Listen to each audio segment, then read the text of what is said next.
Good evening to all of you. आपण आज diuretics टॉपिकचा दुसरा भाग पाहणार आहोत. काल आपण डायुरेटिक्स म्हणजे काय त्याविषयी चर्चा केली आहे. त्यानंतर आपण जे स्ट्रक्चरल अँड फंक्शनल युनिट आहे नेफ्रॉनचं, त्याचे वेगवेगळ्या पार्टचं फंक्शन कसं आहे ते पाहिलेलं आहे. आणि मेनली आपण कॉन्सन्ट्रेशन ह्या वेगवेगळ्या पार्ट जे आहेत नेफ्रॉनचे त्याच्यातून रिअब्सॉर्प्शन ऑफ द सोल्युट्स कसं होतं त्याविषयी डिटेल डिस्कस केलेलं आहे. त्यात कोणते ट्रान्सपोर्टर आहेत ते पाहिलेलं आहे. आणि त्या ट्रान्सपोर्टरनी सोल्यूटचं रिअब्सॉर्प्शन कसं होतं ते आपण पाहिलेलं आहे. ल्युमिनल साईडला कोणत्या पार्टमध्ये कोणते ट्रान्सपोर्टर असतात, बेसोलॅटरल साईडला कोणते ट्रान्सपोर्टर असतात. आणि ते करत असतानाच फिजिओलॉजी पार्ट डिस्कस करत असताना आपण काही डायुरेटिकच्या साईट ऑफ ऍक्शन आणि मेकॅनिझम ऑफ ऍक्शनही जाणून घेतलेले आहेत. म्हणजे फिजिओलॉजी पार्ट डिस्कस करता करता मी काही ड्रगचाही पार्ट डिस्कस केलेला आहे. आणि त्यामुळे तुम्हाला ते site of action of a drug आणि mechanism of action of a drug हे समजलं असेल. आता आजच्या पार्टमध्ये आपण क्लासिफिकेशन डिस्कस करणार आहोत आणि त्यानंतर इंडिव्हिज्युअल ड्रग्स आपण डिस्कस करणार आहोत. Long question point of view काय टॉपिक्स असू शकतात ते मी तुम्हाला सांगणार आहे. आणि शॉर्ट नोटसाठीही काय करायला पाहिजे, कोणत्या शॉर्ट नोट येऊ शकतात तेही मी तुमच्याशी डिस्कस करणार आहे.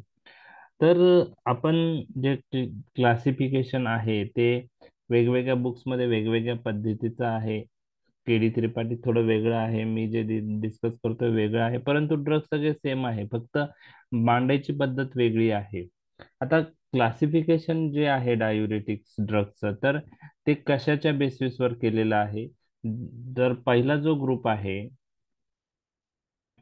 Drugs, sorry, drugs which acts on different segment of the nephron. तर पहिल्या ग्रुपमध्ये असे ड्रगचे वेगवेगळ्या सेगमेंट्स आहे नेफ्रॉनच्या, तिथं त्यापैकी एका कोणत्या तरी सेगमेंटवर ऍक्ट होता आणि ट्रान्सपोर्टर इनहिबिट करतात. आणि त्यानुसार त्या ड्रगचं क्लासिफिकेशन केलेलं आहे.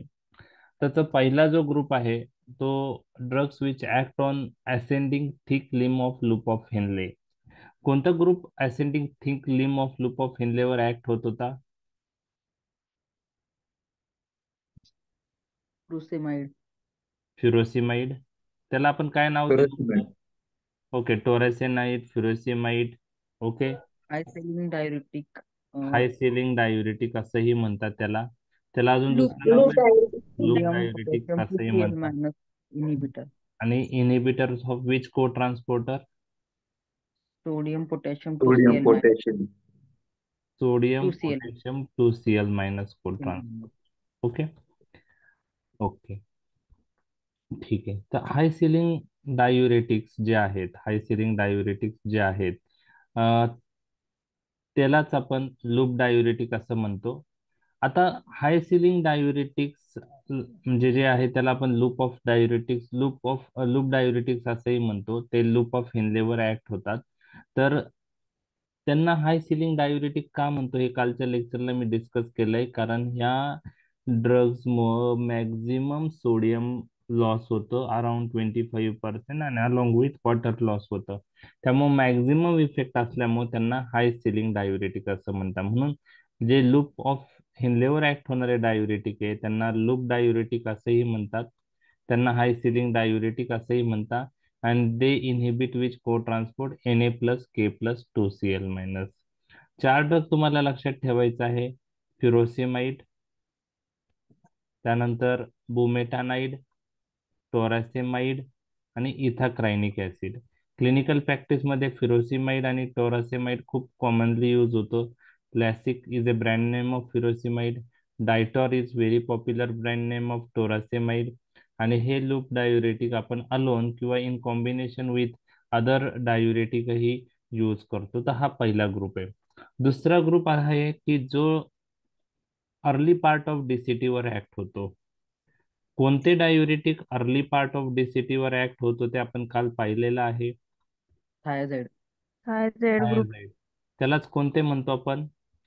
Medium efficacy. Medium efficacy diuretic. त्यामुळं अराउंड 4 to 8% किंवा काही बुक्स मध्ये 5 to 10% दिलंय. सोडियम लॉस होतं आणि त्याबरोबर वॉटरही लॉस होतं, म्हणून त्याला मीडियम इफिकेसी डायुरेटिक. म्हणजे लूप डायुरेटिक पेक्षा यांचा डायुरेटिक इफेक्ट काय आहे, कमी आहे का जास्त आहे?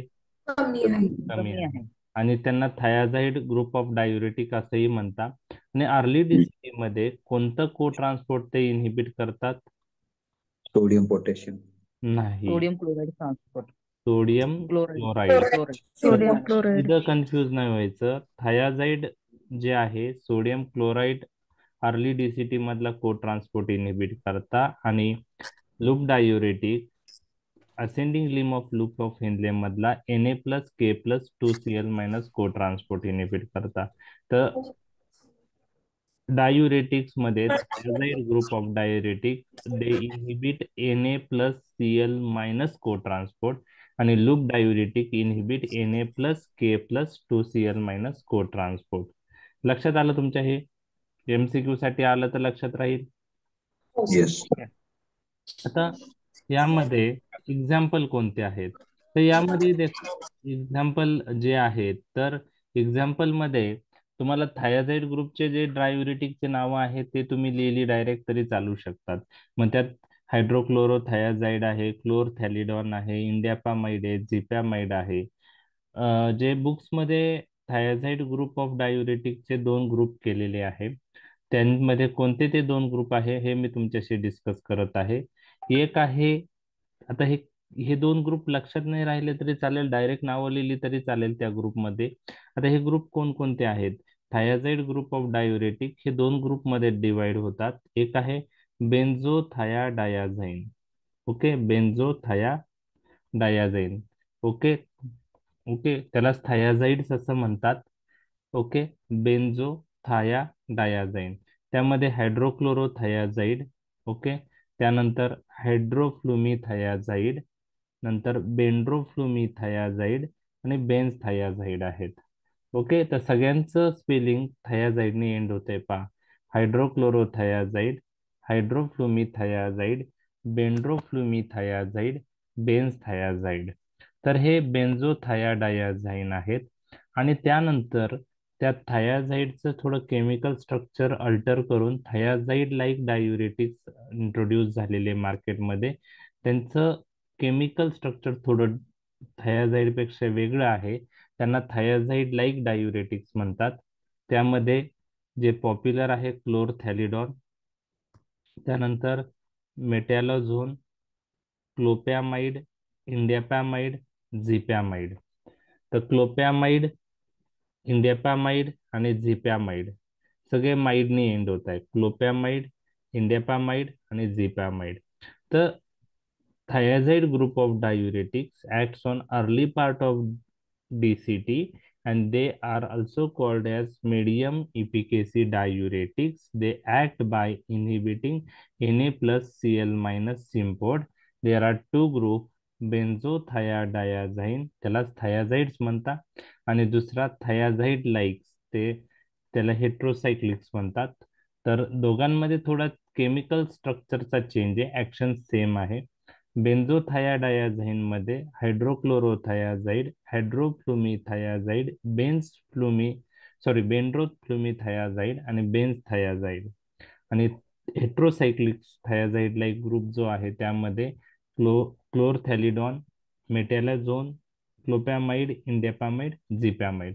खूप सारे ड्रग आहे, यातले 3-4 जरी ड्रग लक्षात राहिले त्या ग्रुपमधले केमिकल स्ट्रक्चरनुसार जे 2 ग्रुप पडतात ते जरी नाही लक्षात राहिले तुमच्या, तरी आपण सगळे ड्रग एकाच हेडिंग खाली लिहिले थायाझाईड तरी चालू शकतं. म्हणजे क्लासिफिकेशन लक्षात ठेवायला सोपं जाऊ शकतं. तर हा दुसरा ग्रुप आहे. ओके, त्यानंतर तिसरा जो ग्रुप आहे तो drugs which act on late DCT and collecting duct, त्याला पोटॅशियम स्पिरिंग डायुरेटिक्स असं म्हणतात. आपण पाहिलेलं आहे लेट डीसीटी आणि कलेक्टिंग डक्ट जे आहे, ओके, त्यावर कोणते ड्रग्स ऍक्ट होतात. काल आपण 2 ग्रुप पाहिलेले आहेत, त्या दोन्ही ग्रुपला एकत्र पोटॅशियम स्पिरिंग डायुरेटिक्स असं म्हणतात. मग त्यामध्ये कोणते ग्रुप होता आठवत आहे का तुम्हाला? Aldosterone antagonist, अँडोस्टेरॉन and antagonist, very good. आणि renal renal epithelial epithelial sodium channel inhibitor, inhibitor. Renal epithelial sodium channel inhibitor, त्यात ट्रायमटेरिन आणि अॅमिलोराइड आहे. amyloid. ट्रायमटेरिन आणि अॅमिलोराइड. आणि अल्डोस्टेरॉन रिसेप्टर अँटागोनिस्ट, त्यामध्ये स्पायरिनोलेक्टोन आणि Spironolactone, इप्लेरेनॉन. eplerenone. ओके. तर MCQ येऊ शकतो तुम्हाला. Which of the following is an example of potassium sparing diuretic. तर लक्षात घ्या, लूप आणि थायाझाईड डायुरेटिक हे पोटॅशियम लॉस करतं, हायपोकॅलेमिया करतं. ओके. लूप डायुरेटिक आणि थायाझाईड डायुरेटिक पैकी कोणताही ड्रग असेल ह्या दोन्ही ग्रुप मधला, तर ते काय करता, पोटॅशियम लॉस करता. मग लूप डायुरेटिक, थायाझाईड डायुरेटिक काय करतील, पोटॅशियम लॉस झाल्यामुळं पोटॅशियमची लेवल कमी होते आणि त्या कंडिशनला नाव आहे हायपोकॅलेमिया. Calemia. हायपोकॅलेमिया. याच्या विरुद्ध हे renal epithelial sodium channel inhibitor किंवा अल्डोस्टेरॉन अँटागोनिस्ट आहेत. ते काय आहे, पोटॅशियम स्पेरिंग डायुरेटिक आहे. पोटॅशियम स्पेअर केला जातो, तो इलिमिनेट नाही होत किडनीतून, आणि त्यामुळं ब्लड पोटॅशियम लेवल वाढते. त्यामुळं renal epithelial sodium channel inhibitor आणि अल्डोस्टेरॉन अँटागोनिस्ट हे काय करतील, पोटॅशियमची लेवल वाढवतील. त्याला आपण म्हणतो हायपर कॅलेमिया. तर हे लक्षात आलं दोन्हीतला फरक. हो सर. हो सर. तर पोटॅशियम स्पेरिंग डायुरेटिक कोणते, हा एक MCQ चा पार्ट आहे, त्याच्यावर विचारला जाऊ शकतो MCQ. दुसरं, आता हे वेगवेगळ्या नेफ्रॉनच्या पार्टवर ट्रान्सपोर्टरवर ऍक्ट होऊन कोणते ड्रग ऍक्ट होतात ते आपण पाहिलेलं आहे. आता दुसरा जो ग्रुप आहे तो diuretics acting indirectly by modifying the content of urinary filtrate. तर हे असे डायुरेटिक आहे याच्यामध्ये की ते त्यांच्या प्रॉपर्टीमुळे ऍक्ट होतात. ओके. आणि त्यामुळे ते युरिनरी कंटेंट जे आहे, content of the urinary filtrate, ते मॉडिफाय करतात. तर यामध्ये ऑस्मोटिक डायुरेटिक आहे, आणि ऑस्मोटिक डायुरेटिक मध्ये ऍटलिस्ट एक नाव तुमच्या लक्षात राहिलं पाहिजे, तो म्हणजे मॅनिटॉल आहे. ग्लिसरॉल आणि युरिया हे पण ऑस्मोटिक डायुरेटिक आहे, परंतु ते क्लिनिकल प्रॅक्टिसमध्ये यूज केले जात नाही जास्त कॉमनली. तर मॅनिटॉल हा osmotic diuretic point of view तुम्हाला लक्षात ठेवायचा आहे. ओके. आपण आता हे त्यांच्या ऑस्मोटिक प्रॉपर्टीमुळे ऍक्ट होतं हे पाहिलेलं आहे मॅनिटॉल आपण, आणि त्याची साईट ऑफ ऍक्शन आपण काल डिस्कस केलेली आहे. सुरुवातीला असं समजत होतो आपण की मॅनिटॉलची मेन साईट ही PCT आहे, आणि त्या ऑस्मोटिक प्रॉपर्टीमुळे तो वॉटर होल्ड करतो स्वतःबरोबर, वॉटरचं रिॲब्सॉर्प्शन होऊ देत नाही, आणि त्यामुळे वॉटर इलिमिनेट होतं. परंतु नंतर क्लिनिकल ट्रायलमध्ये जी मेन ऍक्शन कोणती आहे ती क्लिअर झाली, आणि मेन ऍक्शन आता मॅनिटॉल किंवा ऑस्मोटिक डायुरेटिकची लूप ऑफ हेनले आहे. असेंडिंग लिम आणि डिसेंडिंग लिमवर त्याची मेन ऍक्शन आहे, आणि PCT वरची ऍक्शन ही सेकंडरी म्हणून कन्सिडर होते.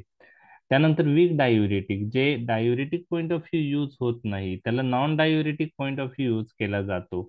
त्यामध्ये आहे कार्बोनिक अनहायड्रेज इनिबिटर, एक्झाम्पल ऍसिटाझोलामाइड. आपण अँगल क्लोजर ग्लाउकोमाच्या ट्रीटमेंटमध्ये ऍसिटाझोलामाइडचा यूज पाहिलाय. तर ऍसिटाझोलामाइड हे वीक डायुरेटिक आहे, त्यामुळे तो diuretic point of view use न करता दुसऱ्या गोष्टींसाठी यूज होतो. त्याचे खूप सारे युजेस आपण डिस्कस करणार आहोत नंतर, जेव्हा ऍसिटाझोलामाइड डिटेलमध्ये डिस्कस करणार आहोत त्यावेळेस. आता तर एवढं तुम्हाला माहित आहे की ऍसिटाझोलामाइड आपण अँगल क्लोजर ग्लाउकोमामध्ये यूज करतो. आता ऍसिटाझोलामाइड हे ओरल प्रिपरेशन आहे. टॉपिकल प्रिपरेशन कार्बोनिक अनहायड्रेज इनिबिटरचे तुमच्या लक्षात आहेत का, जे ग्लाउकोमात आपण यूज करतो.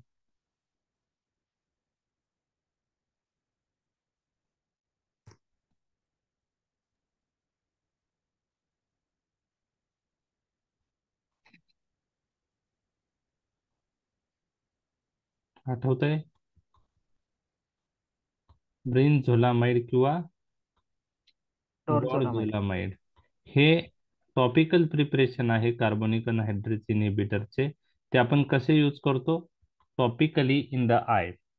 आणि ऍसिटाझोलामाइड आपण ओरली किंवा पॅरेंटल रूटने यूज करतो. लक्षात आलं. असा MCQ आला, which of the following is topical preparation of carbonic anhydrase inhibitor use in glaucoma. लक्षात आलं? तर मग ते ब्रिनझोलामाइड किंवा डॉर्झोलामाइड असेल. ऍसिटाझोलामाइड ओरली आणि पॅरेंटल रूटने देतो. टॉपिकली तो अवेलेबल नाहीये. लक्षात आलं? हे कार्बोनिक अनहायड्रेज इनिबिटर ऍसिटाझोलामाइड. ओके. चौथा पॉइंट जो आहे त्यामध्ये वीक डायुरेटिक मध्ये अजून एक आहे झॅन्टिन थिओफायलिन, जो ग्रुप आहे जो अस्थमा मध्ये आपण यूज करतो, ते पण वीक डायुरेटिक आहे. ओके, झॅन्टिन्स. आणि लास्ट वीक डायुरेटिक मध्ये एडीएच अँटागोनिस्ट लिथियम डिमिक्लोसायक्लिन आहे. ओके. आता व्हॅसोप्रेसिन रिसेप्टर अँटागोनिस्ट पण मार्केटमध्ये अवेलेबल आहे, पण केडी त्रिपाठी मध्ये ते मेन्शन केलेले नाही आहे. ओके. त्यामुळं आपण त्याच्याविषयी डिटेलमध्ये शेवटी थोडक्यात पाहणार आहोत. एडीएच अँटागोनिस्ट बाकी वेगळ्या पद्धतीने ऍक्ट होणारे आहेत. लिथियम डिमिक्लोसायक्लिन. तर लिथियम हा ड्रग मॅनियामध्ये यूज करतात. ओके. आणि डिमिक्लोसायक्लिन हे एक टेट्रासायक्लिन ग्रुप मधला अँटीबायोटिक आहे. तर टेट्रासायक्लिन मध्ये टेट्रासायक्लिन आहे, ऑक्सिटेट्रासायक्लिन आहे, डॉक्झीसायक्लिन आहे, मिनोसायक्लिन आहे आणि एक डिमिक्लोसायक्लिन आहे. तर डिमिक्लोसायक्लिनला एडीएच अँटागोनिस्ट ऍक्शन आहे. तर लिथियम आणि डिमिक्लोसायक्लिन हे वीक डायुरेटिक आहेत. थिओफायलिन हा वीक डायुरेटिक आहे. ऍसिटाझोलामाइड वीक डायुरेटिक आहे. तर हे झालं डायुरेटिकचं क्लासिफिकेशन. लक्षात आलं तुमच्या क्लासिफिकेशन? हो सर. ओके. समजा क्लासिफिकेशन आठवत नसेल तर तुम्हाला कमीत कमी loop diuretic, thiazide diuretic, potassium sparing diuretic, osmotic diuretic आणि कार्बोनिक अनहायड्रेज इन्हिबिटर असे 5 ग्रुप तर लिहिता येईल ना? हो सर. ओके. त्याची नावं लिहायची पुढं. ओके. आता लूप डायुरेटिक मध्ये फ्युरोसिमाइड आहे, बुमेटानाइड आहे, टोरासेमाइड आहे आणि इथाक्रायनिक ऍसिड आहे. तर आता याच्यामध्ये आपण एक लक्षात घ्या की लूप डायुरेटिक्स मध्ये लॉंग क्वेश्चनचा पार्ट मध्ये लूप डायुरेटिक किंवा थायाझाइड डायुरेटिक विचारले जाऊ शकता. मग तुम्हाला लूप डायुरेटिक्सची मेकॅनिझम, त्याचे युजेस, थायाझाइडची मेकॅनिझम, त्याचे युजेस आणि त्याचे ऍडव्हर्स इफेक्ट किंवा कॉम्प्लिकेशन याविषयी माहित असणं गरजेचं आहे. तर आपण बेसिक गोष्टी क्लिअर केलेल्या आहे. आता फक्त आपल्याला अंडरस्टँडिंग करून घ्यायची आणि मेकॅनिझम बरोबर काही फार्मॅकोलॉजिकल ऍक्शन्स पण आपण त्यांच्या डिस्कस करणार आहे. डायुरेटिक ऍक्शन सोडून दुसऱ्या कोणत्या ऍक्शन्स आहे आणि त्या ऍक्शन वरून त्याचे कॉम्प्लिकेशन पण तुमच्या लक्षात येणार आहे किंवा साईड इफेक्ट लक्षात येणार आहे. तर लूप डायुरेटिक्स जो फ्युरोसिमाइड आहे त्याविषयी आपण आता डिस्कस करणार आहे. तर लूप डायुरेटिक मध्ये फ्युरोसिमाइड प्रोटोटाइप आहे, तो मेन म्हणजे एक्सप्लेनेशन मध्ये तो ड्रग आपण डिस्कस करणार आहोत. ओके. आणि मग फ्युरोसिमाइड बरोबर बाकीचे ड्रग कम्पेअर करणार आहोत. ओके. तर loop diuretics salient feature loop डायुरेटिकचे रॅपिड ऑनसेट ऑफ ऍक्शन. जर IV दिलं तर 2 ते 5 मिनिटात, इंट्रामस्क्युलर दिलं तर 10 ते 20 मिनिटात आणि ओरली जर दिलं तर फ्युरोसिमाइड 20 ते 40 मिनिटात ऍक्ट होतो. त्यामुळे इमर्जन्सी मध्ये जर डायुरेटिक ऑफ चॉईस जो असेल तो फ्युरोसिमाइड आहे खूप साऱ्या कंडिशन मध्ये. ओके. तर रॅपिड ऑनसेट ऑफ ऍक्शन ते आहे. दुसरं maximal natriuretic action. We have discuss with loop diuretic there is loss of around 25% sodium and it is much greater than other diuretics, much greater than other diuretic. The maximal natriuretic effect त्याचा एक दुसरा salient feature आहे. Third salient feature active even in patient with relatively severe renal failure. हा point फार महत्वाचा point मी discuss करत आहे तुमच्याशी की loop diuretic even renal failure patient मध्येही इफेक्टिव्ह असता. या पेशंट्स मध्ये थायाझाइड इफेक्टिव्ह राहत नाही.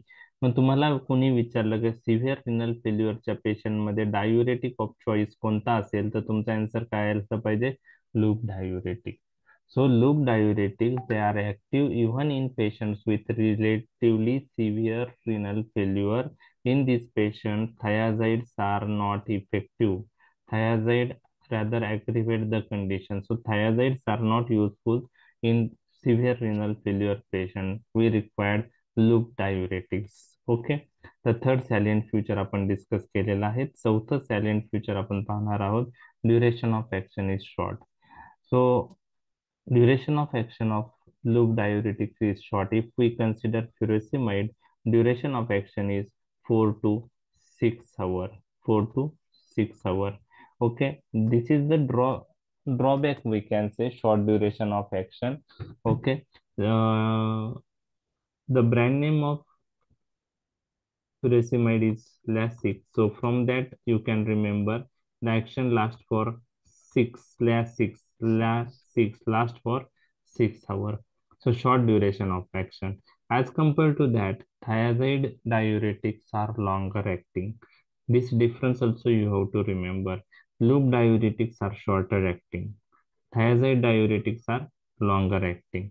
Okay, coming to the next, pharmacological action. Coming to the diuretic action. Okay, so first we will discuss diuretic action. Now here you have to remember two action, one major action and one minor action. Okay, already I have discussed the major action. Okay, so there are two action, major action and another is minor action. Minor action लक्षात नाही राहिली तरी चालेल. So how diuretic action takes place? Now you tell me how loop diuretics produce diuretic effect.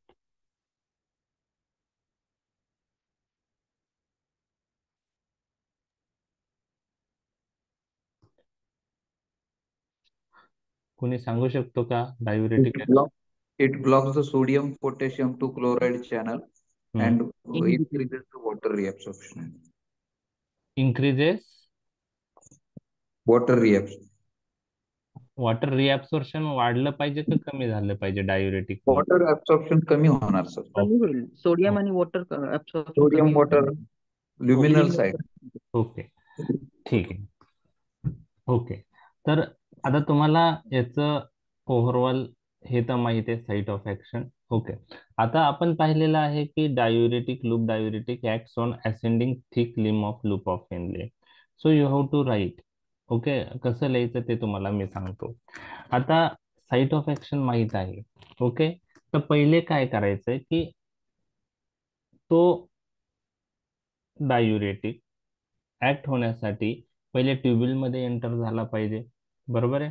आणि ट्युब्युल मधून तो ascending thick लिम पर्यंत आला पाहिजे, बरोबर आहे. तर मी तुम्हाला काल सांगितलं होतं, proximal straight ट्युब्युलवर organic anion transporter आहे आणि ऑर्गॅनिक कॅटायन ट्रान्सपोर्टर आहे. तुम्हाला लक्षात ठेवायचे लूप डायुरेटिक आणि थायाझाइड डायुरेटिक हे ऍसिडिक ड्रग आहे. मग आपण दिल्यानंतर हे लूप डायुरेटिक सर्क्युलेशन मधून ट्युब्युल मध्ये एंटर होण्यासाठी कोणती ट्रान्सपोर्ट सिस्टीम वापरतील? ऑर्गॅनिक ऍनायन ट्रान्सपोर्ट सिस्टीम की organic cation transport system? Organic organic anion transport system. तर आपण स्टेप बाय स्टेप लिहायचं. When we use loop diuretic enters into the proximal convolutor, proximal tubule, straight tubule, in the proximal tubule through organic anion transport system. From that, this loop diuretic reach to ascending thick limb. On ascending thick limb, these loop diuretics inhibit Na plus K plus 2Cl minus. Okay, लक्षात आलं? So reabsorption of sodium is inhibited. Okay, reabsorption of sodium from ascending limb is inhibited. त्यामुळं काय होईल? Indirectly elimination होईल त्याचं. Inhibition होईल. Sodium रिअब्सॉर्ब झाला नाही, म्हणजे सोडियम रिअब्सॉर्ब झाला असता तर कुठं गेला असता? इंटरस्टिशियम मध्ये, आणि इंटरस्टिशियम मधून ब्लड मध्ये. जर सोडियम इंटरस्टिशियम मध्ये गेला असता तर कॉर्टिक्युलर मेडुलरी ऑस्मोटिक ग्रेडियंट काय होतं? जर सोडियम रिअब्सॉर्ब झाला तर इंटरस्टिशियम मध्ये वाढतो. आणि काल आपण जे पाहिलंय की कॉर्टिकोमिड्युलरी ऑस्मोटिक ग्रेडियंट जर वाढला तर वॉटर रिअब्सॉर्प्शन कोणत्या लिंब मधून होतं? लूप ऑफ हेनलेच्या डिसेंडिंग लिंब मध्ये. Descending. आता मग तुम्हाला लक्षात ठेवायचं, जर असेंडिंग लिंब वरचं सोडियम रिअब्सॉर्प्शन इनिबिट झालं, Na plus K plus 2Cl minus को ट्रान्सपोर्ट इनिबिट झाल्यामुळं, तर कॉर्टिकोमिड्युलरी ऑस्मोटिक ग्रेडियंट का होईल? सोडियम कमी होईल. कमी होईल. कमी होईल. आणि कॉर्टिकोमिड्युलरी ऑस्मोटिक ग्रेडियंट कमी झाला तर वॉटर रिअब्सॉर्प्शन फ्रॉम डिसेंडिंग लिंब काय होईल? कमी होईल. कमी होईल, इनहिबिट होईल. मग सोडियम रिअब्सॉर्प्शन असेंडिंग लिम्ब मधून इनहिबिट झालं, वॉटर रिअब्सॉर्प्शन डिसेंडिंग लिम्ब मधून इनहिबिट झालं, आणि जे सोडियम आणि वॉटर ल्युमेन मध्ये आहे ते शेवटी कशा पुढे जाईल, इलिमिनेट होईल. आणि त्यामुळे लूप डायुरेटिक मुळे there is a loss of sodium and water, and around 25% sodium is lost with loop diuretic. तर मग ह्या सगळ्या गोष्टी त्यात आल्या पाहिजे. ही झाली मेजर ऍक्शन. लक्षात आलं मेजर ऍक्शन तुम्हाला? ओके हो सर. ओके. आता त्यासाठी ती डायग्राम आहे, ही तुम्ही काढू शकता, बरोबर आहे. ओके. आता नेक्स्ट पॉइंट आहे मायनर ऍक्शन. नाही लक्षात राहिली तरी चालेल. मायनर ऍक्शन जी आहे ती लूप डायुरेटिकला पण सेम आहे, थायाझाईडला पण सेम आहे मायनर ऍक्शन. आणि मायनर ऍक्शन काय आहे? It inhibits carbon, it is weak inhibitor of carbonic anhydrase. Loop diuretics are weak inhibitors of carbonic anhydrase enzyme. आता कार्बोनिक अनहाइड्रेज एन्झाइम इनहिबिट झाला तर कसलं इलिमिनेशन वाढेल बॉडीमधून? पोटॅशियम. कार्बोनेट. बायकार्बोनेट, आणि त्याच्यामुळं वॉटर. वॉटर. बरोबर आहे. परंतु ही वीक ऍक्शन आहे. जर आपण मेजर एनायन युरिन मधून एक्सक्रीट होणारा विचार केला लूप डायुरेटिक यूज केल्यामुळं, तर तो क्लोराइडच आहे. बायकार्बोनेट इलिमिनेट होतो पण त्याला सिग्निफिकंट ऍक्शन नाही, ती मायनर ऍक्शन आहे. ती लक्षात राहिली तर लक्षात ठेवा, नसेल राहिली तर नाही राहिली तरी चालेल. Loop diuretic major action ascending thick limb of loop of Henle inhibit Na plus K plus 2Cl minus, and due to that water, sodium and water is not reabsorbed, there is elimination. Minor action, weak carbonic anhydrase inhibiting action, due to that loss of bicarbonate, okay, from the urine, in the urine, and along with water is eliminated. तर ही major आणि minor action diuretic point of view लक्षात आली तुमच्या? Notes मध्ये मी detail मध्ये दिली आहे. इथं फक्त मेजर मायनर ऍक्शन लिहिलंय आणि इथं एक्सप्लेन करण्यासाठी ही डायग्राम टाकलेली आहे. नोट्स तुम्ही पहा, नोट्स मध्ये डिटेल मध्ये आहे. ठीक आहे, लक्षात आलं पहिले? ओके.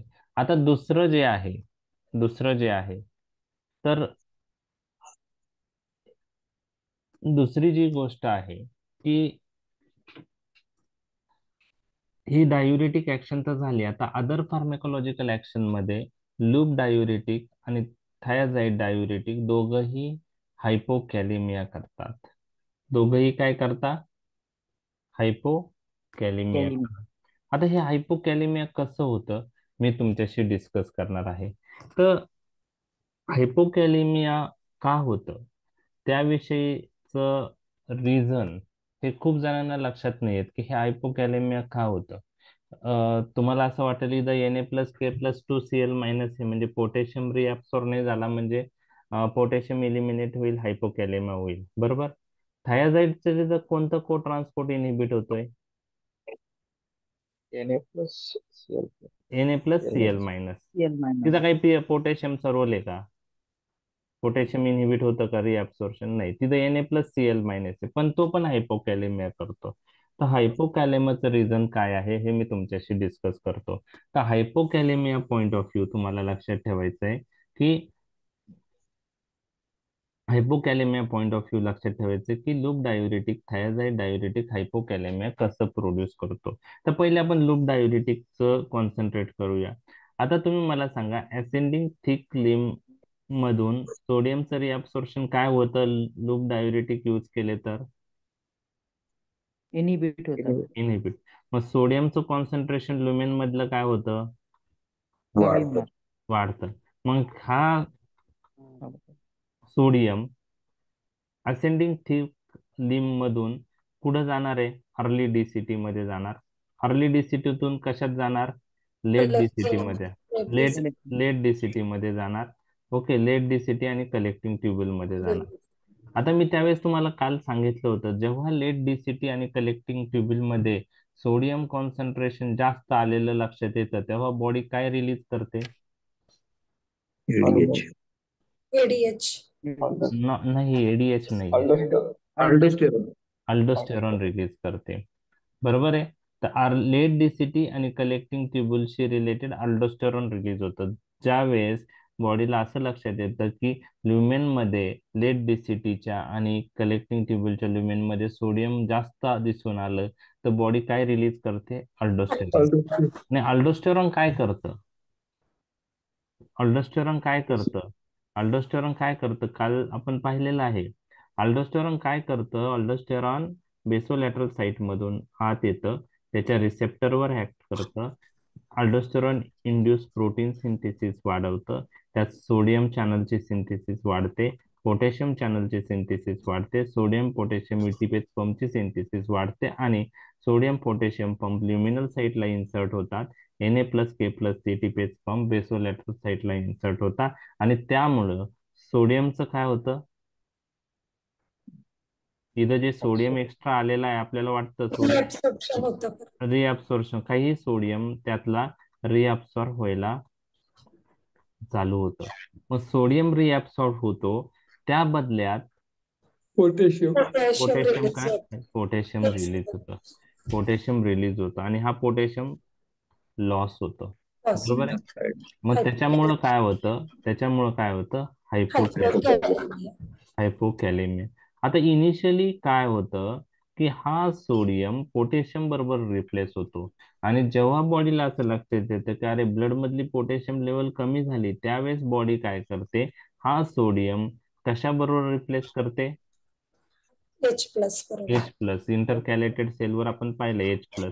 म्हणजे इनिशियली सोडियमचं रिअब्सॉर्प्शन झाल्यावर पोटॅशियम लॉस होतं आणि जेव्हा ब्लड पोटॅशियम लेव्हल कमी होते, त्यावेळेस हा सोडियम कशाबरोबर रिप्लेस होतो? H+. H+ म्हणजे बरोबर. H+ बाहेर जाता आणि जास्त H+ बाहेर गेल्यामुळं मेटाबॉलिक अल्कोलोसिस होतं. काय होतं? मेटाबॉलिक अल्कोलोसिस. आता लूप डायुरेटिक मुळे पण हायपोकॅलेमिया होतं, थायझाइड बरोबर पण हायपोकॅलेमिया होतं. आणि त्यानंतर जर जास्त वेळ आपण हे दिले तर पुढं मेटाबॉलिक अल्कोलोसिसही होऊ शकतं, कारण सोडियम हा H+ बरोबर रिप्लेस होईल लॅटर ऑन. तर हायपोकॅलेमियाचं जे रिझन आहे, हे लूप डायुरेटिक आणि थायझाइड डायुरेटिक बरोबर जे हायपोकॅलेमिया होतं, त्याचं जे रिझन आहे ते का होतं, ते कशाशी रिलेटेड आहे? Late DCT and collecting tubule aldosterone ऍक्शनशी रिलेटेड आहे. लक्षात आलं? लक्षात आलं? ओके. ओके. तर हायपोकॅलेमिया लूप डायुरेटिकनी पण होतं, हायपोकॅलेमिया थायझाइड डायुरेटिकनी पण होतो. लक्षात आलं तुमच्या? हो सर. ओके. ओके. आता हे ओके, हे तर मेजर मायनर ऍक्शन आपण पाहिलेलं आहे. Okay. Hypokalaemia. Okay. Loss of potassium is mainly due to high load sodium reaching to late DCT. Okay. Okay. What is the action of loop diuretic on calcium metabolism? You tell me. हायपोकॅल्सिमिया करेल ते. हायपोकॅल्सिमिया. Very good. Hypocalcemia. Hypocalcemia. Loop loses calcium. Loop loses calcium. आता हे हायपोकॅल्सिमिया करतं इथपर्यंत लक्षात राहिलं, more than enough आहे. तुम्हाला एक्झाम पॉइंट ऑफ व्ह्यू याच्यापेक्षा जास्त नसेल माहित तरीही कोणी काही विचारणार नाही. लूप डायुरेटिक हायपोकॅल्सिमिया करता. आता समजा अ, तुम्हाला मी विचारलं कसं हायपोकॅल्सिमिया होतं, का होतं, त्याचं रिझन मी काल डिस्कस केलेलं आहे. त्याचं रिझन आपण काल डिस्कस केलेलं आहे, आठवतंय का तुम्हाला?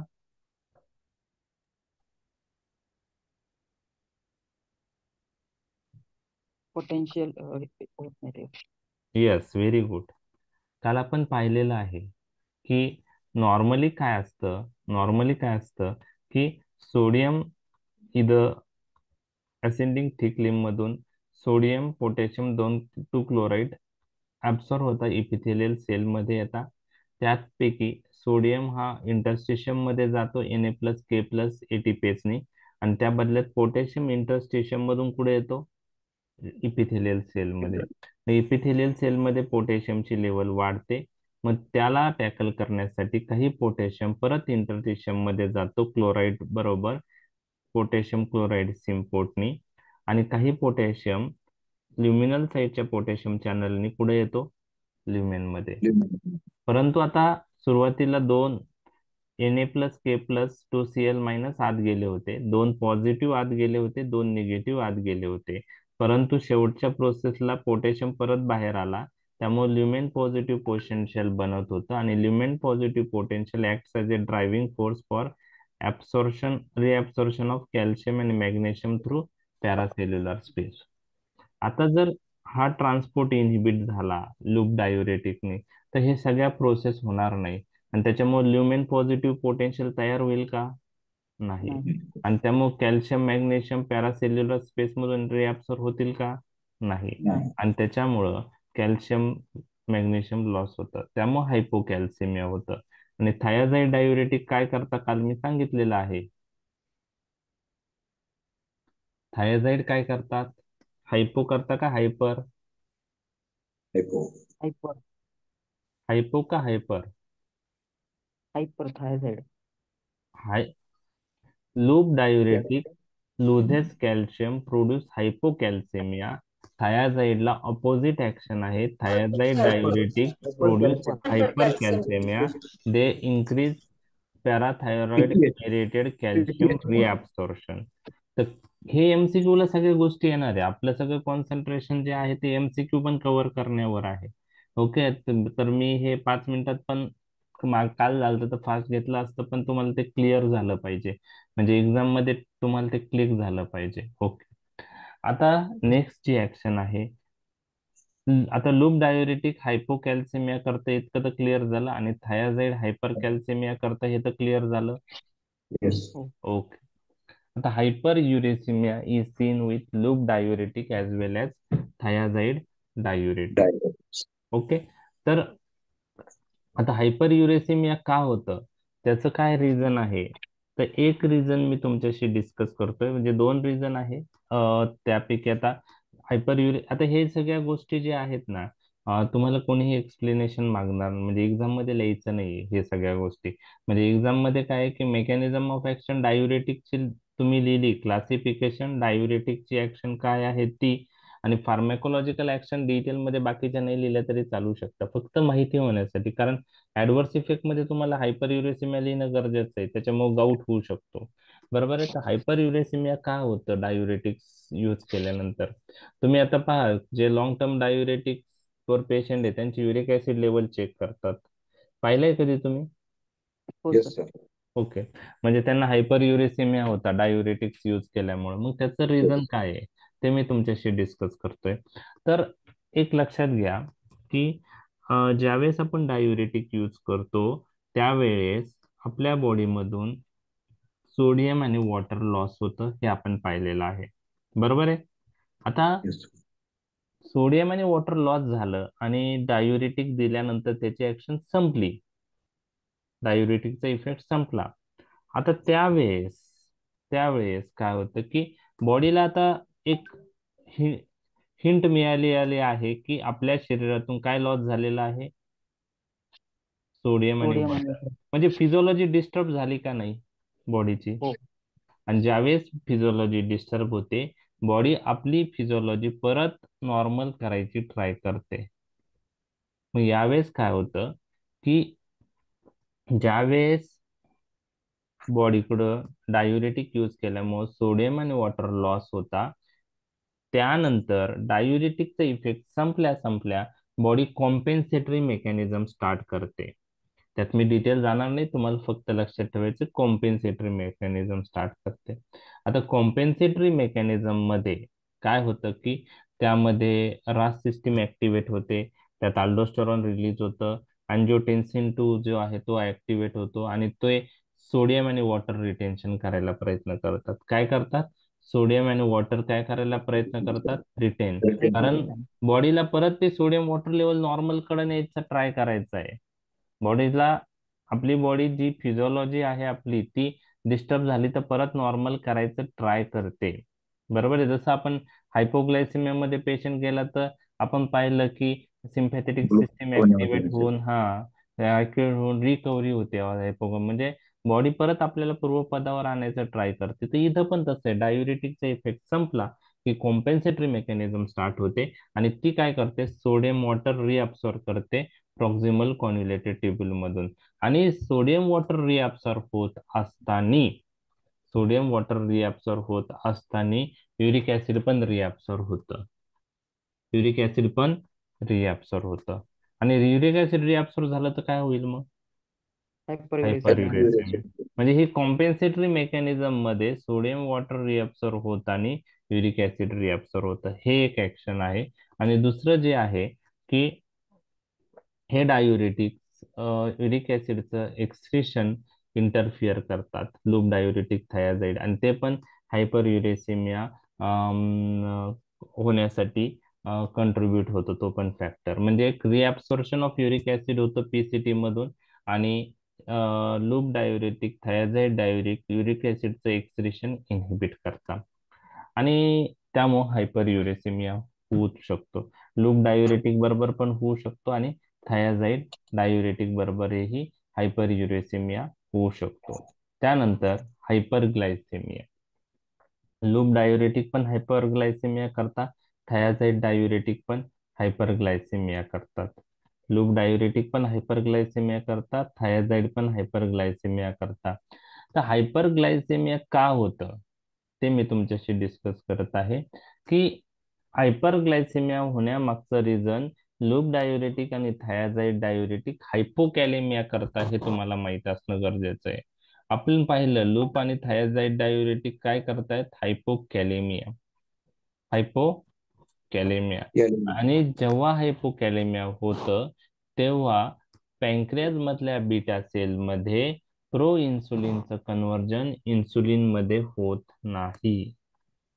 पण जर प्रो इन्सुलिनचं कन्व्हर्जन इन्सुलिन मध्ये झालं नाही, तर इन्सुलिन जे रिलीज होतं त्याचं प्रमाण काय असेल? कमी असेल का जास्त?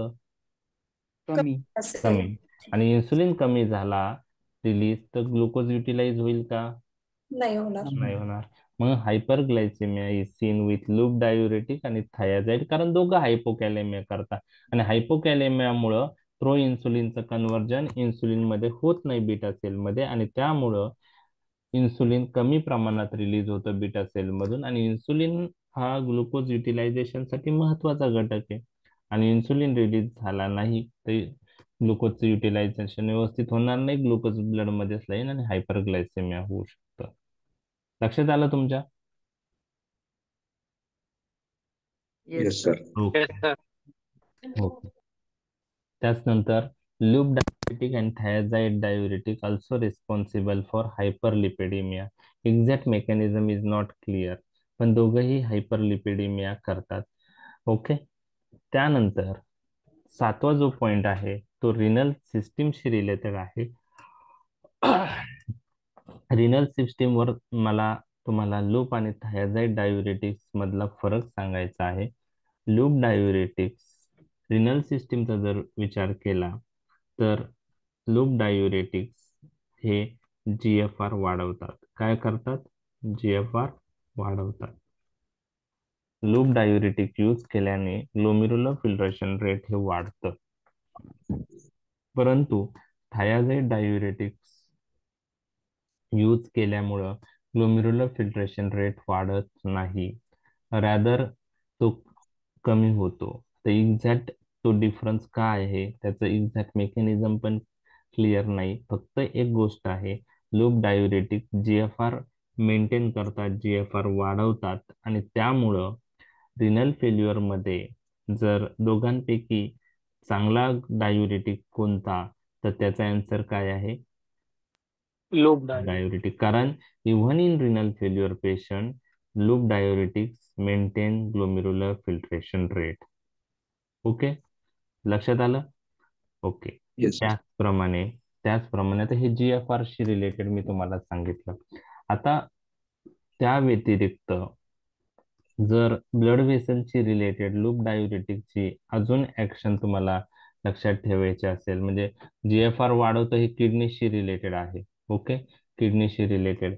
आणि लूप डायुरेटिकची अजून एक फार महत्वाची ऍक्शन आहे, ती ब्लड व्हेसलशी रिलेटेड आहे, आणि ती ऍक्शन अशी आहे की लूप डायुरेटिक्स ब्लड व्हेसलचा जर विचार केला तर व्हेन्स जे आहे तर ते व्हेनो डायलेटेशन करतात. लूप डायुरेटिक्स काय करतात? व्हेनोडायलेटेशन. तर हे व्हेनोडायलेटेशन का होतं? तर आणि हे व्हेनोडायलेटेशन हे डायुरेटिक इफेक्ट यायच्या आधी ही ऍक्शन येऊन जाते. डायुरेटिक इफेक्ट यायला ठीक आहे, आयव्ही दिल्यावर 5 ते 10 मिनिटात येतात, त्याच्या आधी व्हेनोडायलेटेशन होतं. आणि पेरिफेरल व्हेनोडायलेटेशन का होतं? It is due to release of prostaglandin. काय रिलीज करतं? Prostaglandin. Loop diuretics prostaglandin release करतात आणि प्रोस्टॅग्लॅन्डिन्स काय करतात? व्हेनोडायलेटेशन करतात. आता तुम्ही मला सांगा, व्हेनोडायलेटेशन झालं तर peripheral pooling of the blood होईल, ब्लड व्हेन्स मध्येच राहील. व्हेनोडायलेटेशन झालं तर ब्लड कशात राहील? व्हेन्स मध्ये. मग मला तुम्ही सांगा की व्हेनस रिटर्न काय होईल त्याच्यामुळं? कमी होईल. कमी होईल. व्हेनस रिटर्न काय होईल? कमी होईल. कमी. आणि व्हेनस रिटर्न कमी झाला तर व्हेंट्रिक्युलर फिलिंग प्रेशर कमी होईल. हार्टवरचा लोड काय होईल त्याच्यामुळं? कमी होईल. कमी होईल. कमी होईल. आणि ही GFR ऍक्शन कमी होईल. जीएफआर जो आहे तरी तो किडनीवरशी रिलेटेड जे आहे ना, जीएफआर ते मेंटेनन्स ठेवतात. लूप डायुरेटिक हे जीएफआर मेंटेनन्स ठेवतात. ओके. तर जीएफआर रिलेटेड कमी नाही होत जीएफआर. लूप डायुरेटिकने जीएफआर हा मेंटेनच राहतो. ओके. हे जे आहे peripheral pooling of the blood जी ऍक्शन आहे पेरिफेरल, ती व्हेनोडायलेटेशन मुळे होतं, प्रोस्टाग्लॅन्डिन मुळे होती व्हेनोडायलेटेशन. आणि व्हेनोडायलेटेशन मुळे peripheral pooling of the blood होतं आणि त्याच्यामुळे व्हेनस रिटर्न कमी होतो. आणि व्हेनस रिटर्न कमी झाला तर हार्टवरचा लोड कमी होतो, कारण हार्टकडे ब्लड कमी येतं परत. आणि कमी आल्यामुळं व्हेंट्रिक्युलर फिलिंग प्रेशर कमी होतं आणि हार्टवरचा लोड कमी होतो. तर ही जी ऍक्शन आहे लूप डायुरेटिकची, ही ऍक्शन मी तुमच्याशी डिस्कस केलेली आहे. ती तुम्हाला युजेस मध्ये परत येणार आहे. त्या युजेसचं नाव आहे की आपण अॅक्यूट लेफ्ट व्हेंट्रिक्युलर फेल्युअर किंवा पल्मोनरी इडिमाचा पेशंट असेल तर लूप डायुरेटिक कसं उपयुक्त असतात, असा जर क्वेश्चन तुम्हाला आला तर 90% तुम्ही करेक्ट लिहितात रिलेटेड विथ डायुरेटिक ऍक्शन. 90% जे कॅन्डिडेट्स आहे ते डायुरेटिक ऍक्शन लिहिणारच आहे. तुम्हाला माहिती आहे लूप डायुरेटिक हे डायुरेटिक आहे. आणि हार्ट फेल्युअरच्या पेशंटमध्ये डायुरेटिकचा रोल काय आहे? Symptomatic improvement. ते सोडियम वॉटर रिटेंट होऊ देत नाही, इडिमा होऊ देत नाही. तर symptomatic improvement point of view diuretic action लागू पडते यांना. परंतु खूप जण ही जी प्रोस्टाग्लॅन्डिन मेडिएटेड व्हेनोडायलेटेशन ऍक्शन आहे ती विसरून जाता. आणि ही ऍक्शन डायुरेटिक इफेक्ट यायच्या आधी येऊन जाते आणि त्याने पण बेनिफिशियल इफेक्ट होतो. व्हेनस रिटर्न कमी झाल्यामुळे व्हेंट्रिक्युलर फिलिंग प्रेशर कमी होतं, वर्क लोड जो आहे किंवा जो वर्क ऑफ द हार्ट आहे ते कमी होऊन जातं. लक्षात आलं? म्हणजे हार्ट फेल्युअर मध्ये, लेफ्ट व्हेंट्रिक्युलर फेल्युअर पेशंट मध्ये किंवा ज्याला पल्मोनरी इडिमा आहे अशा पेशंट मध्ये लूप डायुरेटिक कसे उपयुक्त आहे? तर दोन मेकॅनिझमने उपयुक्त आहे. ते लक्षात राहील तुमच्या? Yes sir. ओके. तर तुम्हाला मी लक्षात ठेवण्यासाठी दोनच गोष्टी सांगतोय. रिनल सिस्टीमवर GFR is maintain in spite of renal failure. Okay. ते तुम्हाला लक्षात ठेवायचं आहे. ओके. आणि सिस्टेमिक वेन्सवर काय इफेक्ट आहे? Effect on systemic vein venodilatation. आणि व्हेनोडायलेटेशन जेव्हा होतं तेव्हा सिस्टेमिक वेनस कॅपॅसिटन्स इन्क्रीज होतो. याचा अर्थ व्हेन्स मध्ये जास्त ब्लड अॅक्युम्युलेट होतं. काय होतं? जास्त ब्लड व्हेन्स मध्येच राहतं. व्हेनोडायलेटेशन होतं प्रोस्टाग्लॅन्डिन रिलीज झाल्यामुळं. व्हेनोडायलेटेशन झाल्यामुळं सिस्टेमिक वेनस कॅपॅसिटन्स इन्क्रीज होतो. त्यामुळं peripheral pooling of the blood होतं आणि त्यामुळं व्हेंट्रिक्युलर फिलिंग प्रेशर काय होईल? कमी कारण काय? व्हेनस रिटर्न काय होतं? कमी होतं कमी return. होतं. मग ह्या स्टेप बाय स्टेप लिहायचं तुम्ही. स्टेप बाय स्टेप लिहायचं. How loop diuretics effective in left ventricular failure किंवा पल्मोनरी इडिमा असं आलं 2 मार्कला. तर तुमच्याकडून दोन्ही ऍक्शन एक्सपेक्टेड आहे. एक, due to release of prostaglandin, loop diuretics responsible for venodilatation, so systemic venous capacitance is increased. There is peripheral pooling of the blood, venous return is decreased, and due to that ventricular filling pressure is decreased. And this action seen even before saltiuretic action, म्हणजे diuretic action. आणि later on, diuretic action is also contributed due to loss of sodium and water.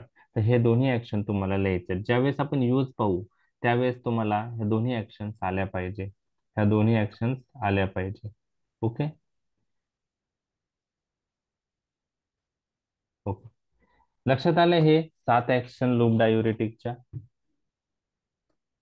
Yes sir. कोणकोणत्या होत्या सांगा बरं. पहिली कोणती होती? Diuretic action. त्यामध्ये कोणते होते? मेजर आणि मायनर. दुसरी कोणती होती? हायपोकॅलेमिया. हायपोकॅलेमिया. तिसरी कोणती होती? हायपरग्लायसेमिया. हायपोकॅल्सिमिया. हायपोकॅल्सिमिया. कॅल्सिमिया. त्यानंतर hyper uricaemia, hyperglycaemia. Hyperglycaemia, very good. Hyperlipidaemia. Hyperlipidaemia आणि मेंटेन आणि effect on the renal and systemic haemodynamic, त्यात मेंटेन GFR आणि दुसरं increase systemic venous capacitance. LVF मध्ये LEF ची related increase systemic venous capacitance. म्हणजे pharmacological actions ह्या सगळ्या तुमच्या लक्षात आल्या 7च्या 7. Yes. ओके ठीक आहे. आता आपण इंडिव्हिज्युअल ड्रग्स कडे जाऊया. त्याआधी फार्मॅकोकायनेटिक पाहूया. ओरली वेल ऍब्सॉर्ड आहे, बरोबर आहे, परंतु ज्या पेशंटला हार्ट फेल्युअर आहे त्या ठिकाणी फिरोसिमाइडचं ऍब्सॉर्प्शन कमी झालेलं असतं. त्यावेळेस टोरासेमाइड चांगला राहू शकतो. टोरासेमाइडचं ऍब्सॉर्प्शन चांगलं असतं, बुमेटामाइडचं चांगलं असतं. ओके, तर ओरल रूटने ऍब्सॉर्प्शन चांगलं आहे, पण हार्ट फेल्युअर मध्ये ओरल ऍब्सॉर्प्शन कमी होतं. प्लाझ्मा प्रोटीन बाइंडिंग जास्त आहे, हायली प्लाझ्मा प्रोटीन बाउंड आहे, ऍसिडिक ड्रग आहे, अल्ब्युमिनला बाइंड होईल. मेटाबॉलिझम सम पार्ट मेटाबोलाइज होतं, परंतु most of the part unchanged तो किडनीमध्ये सिक्रीट होतो with the help of which transport system? Organic anion transport system. हे आपण पाहिलेलं आहे. ओके, आणि duration of action 3 to 6 hour आहे. ओके, फ्युरोसिमाइडचा जो डेली डोस आहे तो 20 ते 80 mg आहे. डायुरेटिक जनरली आपण कधी घेतो? मॉर्निंगला देतो का इव्हिनिंगला? मॉर्निंग. मॉर्निंगला. तर ते तुम्हाला व्हायवत विचारलं तर सांगता आलं पाहिजे का मॉर्निंगला देतो, का देतो? Not to disturb the sleep of the patient for urination. Yes, म्हणजे ह्या गोष्टी व्हायवात विचारल्या जाऊ शकतात की डायुरेटिक मुळे युरिनरी फ्रिक्वेन्सी वाढणार आहे. त्यामुळं दिवसभर पेशंट जर सकाळी दिलं तर दिवसभर तो जाऊ शकतो झोप. दिवसभर त्याला काही झोपायचं नसतं, पण रात्री जर दिलं बेड टाइमला तर त्याची झोप डिस्टर्ब होऊ शकते. म्हणून जनरली आपण मॉर्निंगला देतो. आणि रिनल फेल्युअर मध्ये आपल्याला लूप डायुरेटिकचा डोस वाढवावा लागतो. अप टू 200 मिलीग्राम आपल्याला करावा लागतो 6 आवरली. लक्षात आलं?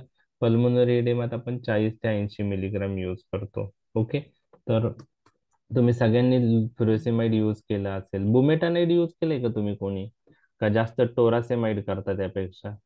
टोरासेमाइड. मी पण नाही जास्त पाहिलेलं. तर बुमेटानाइडचे काय सॅलियंट फ्युचर आहे? लूप डायुरेटिक आहे हा, फ्युरोसिमाइड पेक्षा काय वेगळा आहे? तर 40 times more potent. More potent आहे म्हणजे त्याचा काय कमी लागेल? डोस कमी लागेल. Dose Dose. कमी लागेल. Very good. आणि it may act in some cases not responding to furosemide and may be tolerated by patients allergic to furosemide. ज्यांना फ्युरोसिमाइडची ॲलर्जी आहे त्या पेशंटमध्ये पण हा आपण देऊ शकतो. तो वेल टॉलरेटेड आहे. आणि ज्या पेशंटमध्ये फ्युरोसिमाइड रिस्पॉन्ड नाही करत त्या पेशंटला ही बुमेटानाइड देऊ शकतो. हा 40 times more potent than furosemide आहे. आणि ओरल यूजला हे प्रेफर्ड करतं कारण its oral bioavailability is impaired to lesser extent than that of furosemide. मी तुम्हाला म्हटलं फ्युरोसिमाइडचे हार्ट फेल्युअर मध्ये ओरल बायोबिलिटी थोडी कमी होते. बुमेटनाइडची एवढी इंटरफेअर होत नाही, त्यामुळे ओरल यूजसाठी कंजेस्टिव्ह हार्ट फेल्युअरमध्ये आपण बुमेटनाइड यूज करू शकतो. डोस पहा, तिकडं 40 मिलीग्रॅम होतं, इथं 1 to 5 मिलीग्रॅम आहे, म्हणजे किती कमी आहे. टोरासेमाइड हा 3 टाइम्स पोटेंट आहे फ्युरोसेमाइड पेक्षा, म्हणजे फ्युरोसेमाइड पेक्षाही टोरासेमाइडचा डोस हा कमी असणार आहे, 3 टाइम कमी असणार आहे. Oral absorption is more rapid, more complete than furosemide. हा एक इम्पॉर्टंट पॉईंट आहे टोरासेमाइडचा. ओरल ऍब्सॉर्प्शन हे फ्युरोसेमाइड पेक्षा चांगलं असतं आणि जास्त कम्प्लीट ऍब्सॉर्प्शन होतं. डोस 2.5 to 5 मिलीग्राम मोडी in hypertension, 5 to 20 milligram per day in edema, up to 100 milligram BD in renal failure patient. तर हे त्याचा डोस आहे. डोस तुमच्याकडून एक्सपेक्टेड नाही. इथाक्रायनिक ऍसिड आता युजच करत नाही, कारण त्याला ओटोटॉक्झिसिटी आणि नेफ्रोटॉक्झिसिटी ऍडव्हर्स इफेक्ट आहे. फक्त जर सल्फा ॲलर्जी असेल पेशंटला, त्यामध्ये फ्युरोसेमाइड, टोरासेमाइड, बुमेटनाइड आपण यूज करू शकत नाही ना. आता आपल्याला लूप डायुरेटिकच यूज करायचा आहे, तर त्यावेळेस आपण इथाक्रायनिक ऍसिड यूज करू शकतो सल्फा ॲलर्जिक पेशंटमध्ये. अदरवाईज इथाक्रायनिक ऍसिड हा फार फार रेअरली यूज होतो as a diuretic point of view, कारण त्याला मेन जे ऍडव्हर्स इफेक्ट आहे ते ओटोटॉक्झिसिटी आणि नेफ्रोटॉक्झिसिटी आहे. Nephrotoxicity. तर Sir, इथाक्रायनिक excuse acid me, sir. Sir, furosemide is not having less viability in CHF, congestive heart failure. That is due to mucosal edema, fluid and water retention मुळे. नाही, जे may be heart failure मध्ये म्युकोजल जे oedema होतं त्याच्यामुळे असेल तो. Absorption point of Fluid view तो retention इफेक्ट. मुळे fluid retention मुळे absorption is inhibited or hampered. नाही, त्याला जे GIT म्युकोजल जे आहे ना, त्याचं जे इडिमा असेल त्याच्यामुळे असेल तो. JIT म्युकोजल. तेच तेच मला म्हणायचं हो, होतं. त्याच्यामुळे ऍब्सॉर्प्शन आणि कमी बिकॉज होतं. ऑफ आणि bumetanide is more potent, so its action is more significant than furosemide because हा, of ते the असू potency शकतं. of this. हो हो हो. आता एकदम म्हणजे आता हे बायोबिलिटी स्टडी मध्ये हे असं दिसून आले, त्याच्यात जात आता तो कशामुळे त्याची बायोबिलिटी मेंटेन राहते किंवा काय, त्याच्याविषयी मेकॅनिझम क्लिअर नाही होत. फक्त दोघांपैकी हाची बायोबिलिटी जास्त आहे एवढंच क्लिनिकल ट्रायल मध्ये त्यांना दिसून येतं. मग बाकी हम्म. आपल्याला ऍझम्पशन असतात, आपल्याला ऍझम करावं लागतं काही कोणत्याने असं होऊ शकतं किंवा प्रोबेबल का त्याची बायोबिलिटी जास्त आहे. Okay. Thank you, sir. Thank you. Uses आता जे आहेत हाय सिलिंग डायुरेटिकचे ते आपण पाहणार आहोत. युजेस मध्ये पहिला यूज तुम्हाला, आता तुम्ही सांगा कुठे यूज करत तुम्ही high ceiling diuretics. Cardiac edema. Cardiac oedema, very good. Emergency मध्ये करतो, हायपरटेन्शन असेल तेव्हा आपण देतो आपण त्यांना. ओके, हायपरटेन्शन मध्ये, इमर्जन्सी मध्ये. इमर्जन्सी Hepatic म्हणजे काय? coma. इमर्जन्सी हायपरटेन्शन असेल, म्हणजे जास्त बीपी असेल ना, तर त्यावेळेस immediate Hypertensive action emergency. Okay, hypertensive emergency. Emergency. Okay, हा वर्ड महत्वाचा आहे, हायपरटेन्सिव्ह इमर्जन्सी. ओके. इडिमा, मग ते सरांनी सांगितलं कार्डियाक इडिमा. ओके. अजून पल्मोनरी. मध्ये देतात hepatic ओके, मध्ये. Pulmonary oedema, hepatic related cause, renal failure. Okay, सगळे ते कॉज आहे इडिमाचे, त्यात आपण आहे. ओके. त्यानंतर अजून काय यूज आहे? ऑलरेडी मी एक सांगितलंय, आता आपण डिस्कस केलाय. दोन ऍक्शन Hypercalcemia. हायपरकॅल्सियम. LVF मध्ये left ventricle left failure. Ventricular failure, very good. Left ventricular failure. हे कोणीतरी Cerebral edema. हायपरकॅल्सिमिया म्हणलं कोणीतरी, पहा. मी म्हटलं सर हा, ओके. hypercalcemia. हायपरकॅल्सिमिया ऑफ मॅलिग्नन्सी असेल तर यूज करू शकतो. ओके. त्यानंतर Along with saline. Hypertonic saline बरोबर. ओके, हायपरटोनिक सलाईन ब्लड ट्रान्सफ्युजनच्या वेळेस देता, पहा. Blood transfusion. Okay. Okay. Then cerebral edema. Cerebral oedema, mannitol drug of choice आहे, पण Fluid overload. Okay, Fluid overload. Fluid overload. म्हणजे युजेस सर्व तुम्हाला ऑलरेडी त्याचे माहीत आहे, फक्त ते थोडक्यात तुम्हाला तिथं व्यवस्थित लिहिणे गरजेचं आहे. जास्तीत जास्त युजेस लिहायचा ट्राय करायचं. ओके. तर पहिला यूज आहे तो इडिमा आहे.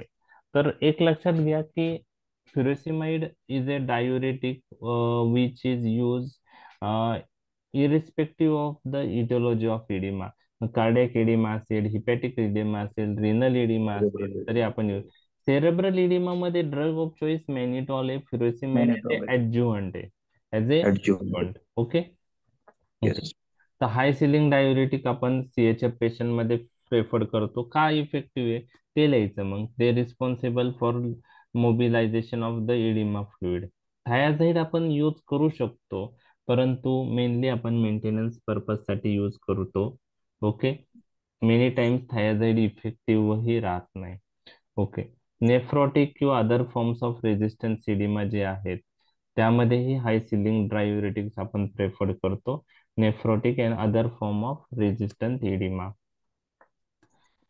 क्रोनिक रिनल फेल्युअरच्या पेशंटमध्ये तुम्हाला मी सांगितलं की थायाझाईड आणि हाय सिलिंग मध्ये high ceiling diuretic GFR maintain ठेवता. Even in renal failure patient मध्ये ते GFR मेंटेन ठेवू शकता. थायाझाईड CRFच्या पेशंट मध्ये इनइफेक्टिव्ह आहे. लक्षात आलं? ओके.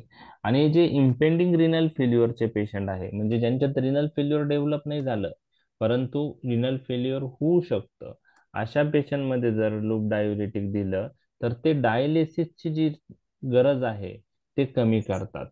ओके. तो in impending renal failure loop diuretics may decrease the need for dialysis. मग आता तुम्ही इडिमा हा यूज लिहिल्यानंतर त्यामध्ये त्याचे वेगवेगळे कॉजेस लिहिणं गरजेचं आहे. बरोबर आहे. Cardiac oedema, hepatic oedema, renal oedema. Renal इडिमाचे तिथं तुम्ही लिहू शकता की thiazide is not effective, high ceiling diuretics we should prefer, आणि impending renal failure, decrease the need of dialysis. असे पॉइंट्स त्या यूजचा एक्सप्लेनेशन मध्ये आले पाहिजे. Symptomatic relief is seen due to use of diuretic. There is loss of oedema fluid from the kidney. ह्या सगळ्या गोष्टी मेन्शन करायच्या. कशामुळे तो उपयुक्त CHF आहे ते पण. मध्ये आपल्याला प्रोस्टाग्लॅन्डिन सिंथेसिस पण मेन्शन करावं लागेल. हार्ट फेल्युअर जे जर लेफ्ट व्हेंट्रिक्युलर फेल्युअर यूज हा तुम्ही त्याच्यात करणं गरजेचं आहे. आणि लेफ्ट व्हेंट्रिक्युलर फेल्युअर हा एक यूज वेगळा केलेला आहे त्यांनी. इडिमा हार्ट फेल्युअरच्या पेशंटमध्ये, आता कंजेस्टिव्ह हार्ट फेल्युअरच्या पेशंटमध्ये इडिमा आहे तो एक पॉइंट वेगळा केला आहे, आणि लेफ्ट व्हेंट्रिक्युलर फेल्युअर असा एक वेगळा पण यूज दिलाय, तर त्यात ते दोन्ही पॉइंट लिहिणं गरजेचं आहे. ठीक आहे. दुसराच यूज आहे अक्यूट पल्मोनरी इडिमा, त्याला अक्यूट लेफ्ट वेंट. आता क्रोनिक कंजेस्टिव्ह हार्ट फेल्युअर ही क्रोनिक कंडिशन आहे. त्यात जेव्हा फ्लुइड अक्युमुलेट होतं तेव्हा आपण सिम्टमॅटिक पॉइंट ऑफ व्ह्यू देतो. एखादा अक्यूट लेफ्ट व्हेंट्रिक्युलर फेल्युअर मध्ये गेलेला आहे फॉलोविंग MI, त्यात पल्मोनरी इडिमा मध्ये गेलाय अक्यूट पल्मोनरी, त्यात आपण डायुरेटिक यूज करतो, हाय सिलिंग डायुरेटिक. आणि दोन मेकॅनिझमने तो इफेक्टिव्ह आहे. एक आपण पाहिलेली आहे, डायुरेटिक ऍक्शन मुळे सोडियम वॉटर लॉस होईल आणि इडिमा कमी होतो. परंतु दुसरी जी ऍक्शन आहे जी prostaglandin mediated venodilatation, due to that venous capacitance is increase, venous return decrease होतं, peripheral pooling of the blood होतं, व्हेनस रिटर्न डिक्रीज होतं, आणि त्याच्यामुळं व्हेंट्रिक्युलर फिलिंग प्रेशर कमी होतं. ती पण ऍक्शन इथं मेन्शन करणं गरजेचं आहे. तर IV furosemide acute left ventricular फेल्युअरच्या पेशंटमध्ये प्रॉम्प्ट रिलीफ करतात. मग quick relief is seen due to prostaglandin mediated vasodilation of the peripheral vein, and due to vasodilation there is systemic increase in the systemic venous capacitance of the veins. There is a peripheral pulling of the blood, and due to peripheral pulling of the blood venous return is decreased. When venous return is decreased, there is decrease in the left ventricular filling pressure, and there is decrease in pulmonary edema. And this action, prostaglandin mediated venodilation action, seen even before diuretic action, and later on diuretic action also contributed for the beneficial point of view. So subsequently decrease in the blood volume due to diuretic effect is also contributed in the improvement of pulmonary edema. लक्षात आला हा दुसरा use. Yes, sir. Okay. Coming to the next, cerebral edema. Cerebral oedema मध्ये जर drug of choice विचारलं तर तुमचा answer mannitol आलं पाहिजे. Osmotic diuretic mannitol is the drug of choice in cerebral oedema. कसं इफेक्टिव्ह ते मॅनिटॉल शिकवताना डिस्कस करताना मी तुम्हाला सांगणार आहे. पण furosemide can be combine with mannitol to improve the outcome. लक्षात आलं? चौथा Yes, sir. यूज आहे hypertension. But please remember, loop diuretics are not used for routine treatment of hypertension. Loop diuretics आपण रुटीनली हायपरटेन्शनच्या मॅनेजमेंटमध्ये यूज करत नाही. Routine use म्हणजे आता काय आहे, हायपरटेन्शन जो आहे त्यामध्ये पण काय आहे की हायपरटेन्सिव्ह इमर्जन्सी ही वेगळी कंडिशन आहे. पहा, हायपरटेन्शन म्हणजे काय. Okay, the main cause of main type जो आहे हायपरटेन्शनचा हा प्रायमरी हायपरटेन्शन आहे. ओके, दुसरं पार्ट आहे secondary hypertension. Okay, primary hypertension आणि सेकंडरी हायपरटेन्शन म्हणजे काही दुसऱ्या पॅथॉलॉजीमुळं हायपरटेन्शन डेव्हलप होतं. जसं ऍड्रिनल मेडुलाचा ट्युमर आहे, फिओक्रोमोसाइटोमा, त्या पेशंटला हायपरटेन्शन डेव्हलप होतं. रेनल आर्टरी स्टेनोसिस आहे, त्या पेशंटला हायपरटेन्शन डेव्हलप होतं. प्रायमरी हायपरटेन्शन म्हणजे त्याचा जो प्रायमरी हायपरटेन्शन जो आहे तो कॉमन आहे. 80-90 जास्तीत जास्त जे हायपरटेन्शनचे पेशंट आहे ते प्रायमरी हायपरटेन्शनचे असतात. आपण 90% म्हणू शकतो की हायपरटेन्शनचे केसेस ह्या प्रायमरी असतात. आणि त्यात जो कॉज आहे स्टिफनेस ऑफ द आर्टरीज असतो मेन. आणि कॉज का स्टिफनेस होतं त्याचं एक्झॅक्ट रिझन किंवा काय जे आहे रिस्क फॅक्टर आपल्याला माहित आहे, किंवा तिथं स्टिफनेस का होतं त्या गोष्टी आपल्याला माहित आहे, बरोबर आहे. परंतु त्यामध्ये एक्झॅक्ट काय म्हणता येईल की कशामुळे होतं, ओके, ते क्लिअर नाहीये. तर प्रायमरी हायपरटेन्शनची ट्रीटमेंट जी आहे त्यामध्ये आपण रुटीनली जे ड्रग देतो त्यामध्ये लूप डायुरेटिक येत नाही. मग रुटीनली लूप डायुरेटिक हायपरटेन्शन मध्ये का यूज करत नाही. आपल्याला जर डायुरेटिक यूज करायचा असेल, तुम्हाला जर कोणी क्वेश्चन विचारला की तुम्हाला हायपरटेन्शन मध्ये डायुरेटिक्स यूज करायचा असेल तर कोणता डायुरेटिक ग्रुप तुम्ही प्रेफर करणार. थायाझिड और थायाझाईड. तुम्ही थायाझाईड यूज करत असताना हायड्रोक्लोरोथायाझाईड, yes.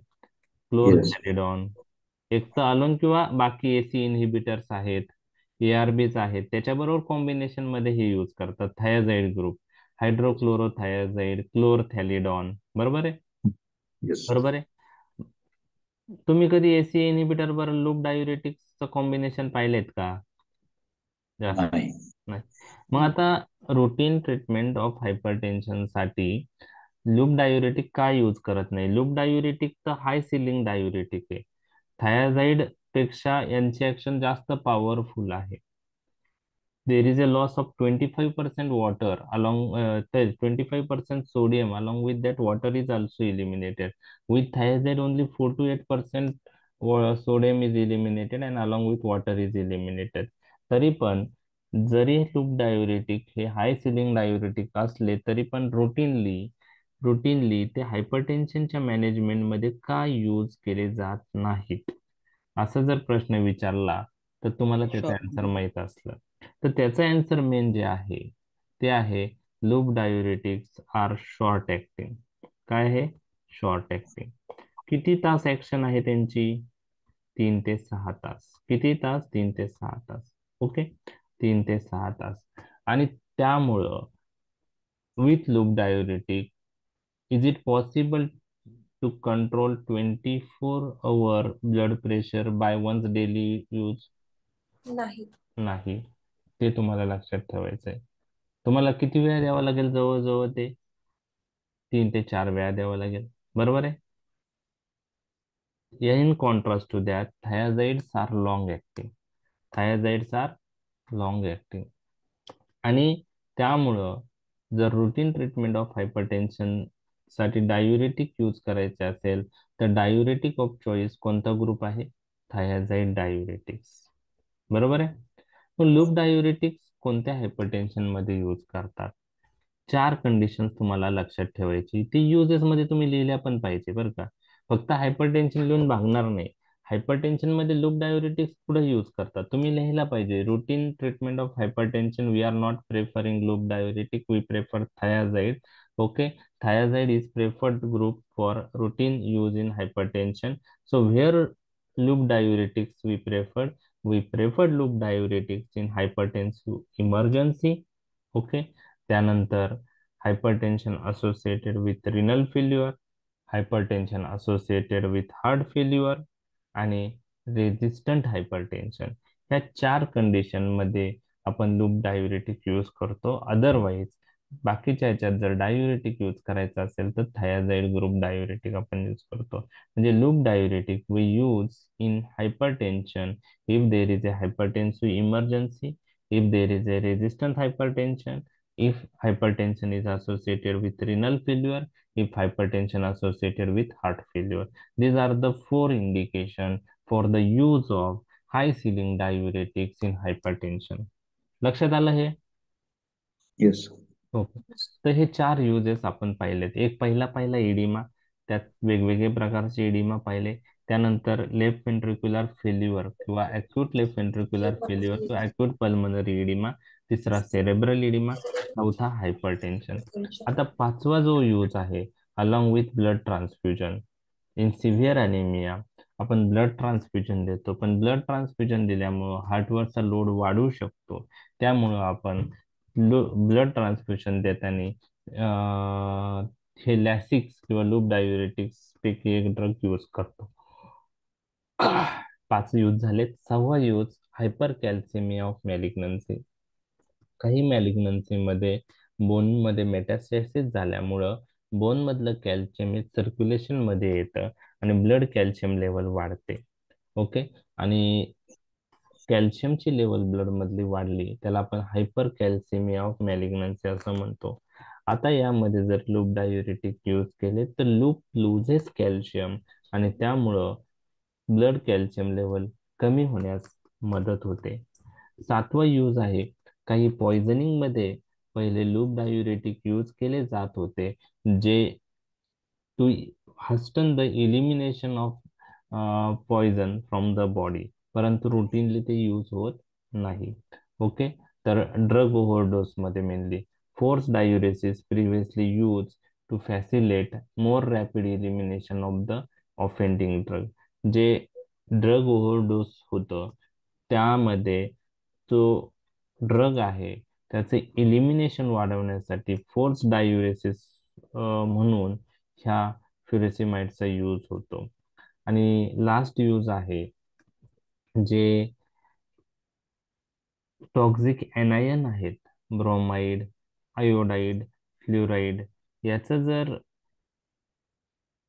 इंजेक्शन झालं ते पेशंटनी घेतलेले असेल तर त्या ट्रीटमेंट पॉइंट ऑफ व्ह्यू ते प्रिव्हियसली यूज करत होते लूप डायुरेटिक. तो previously we use loop diuretic for the treatment of injection of toxic anion like bromide, iodide, fluoride.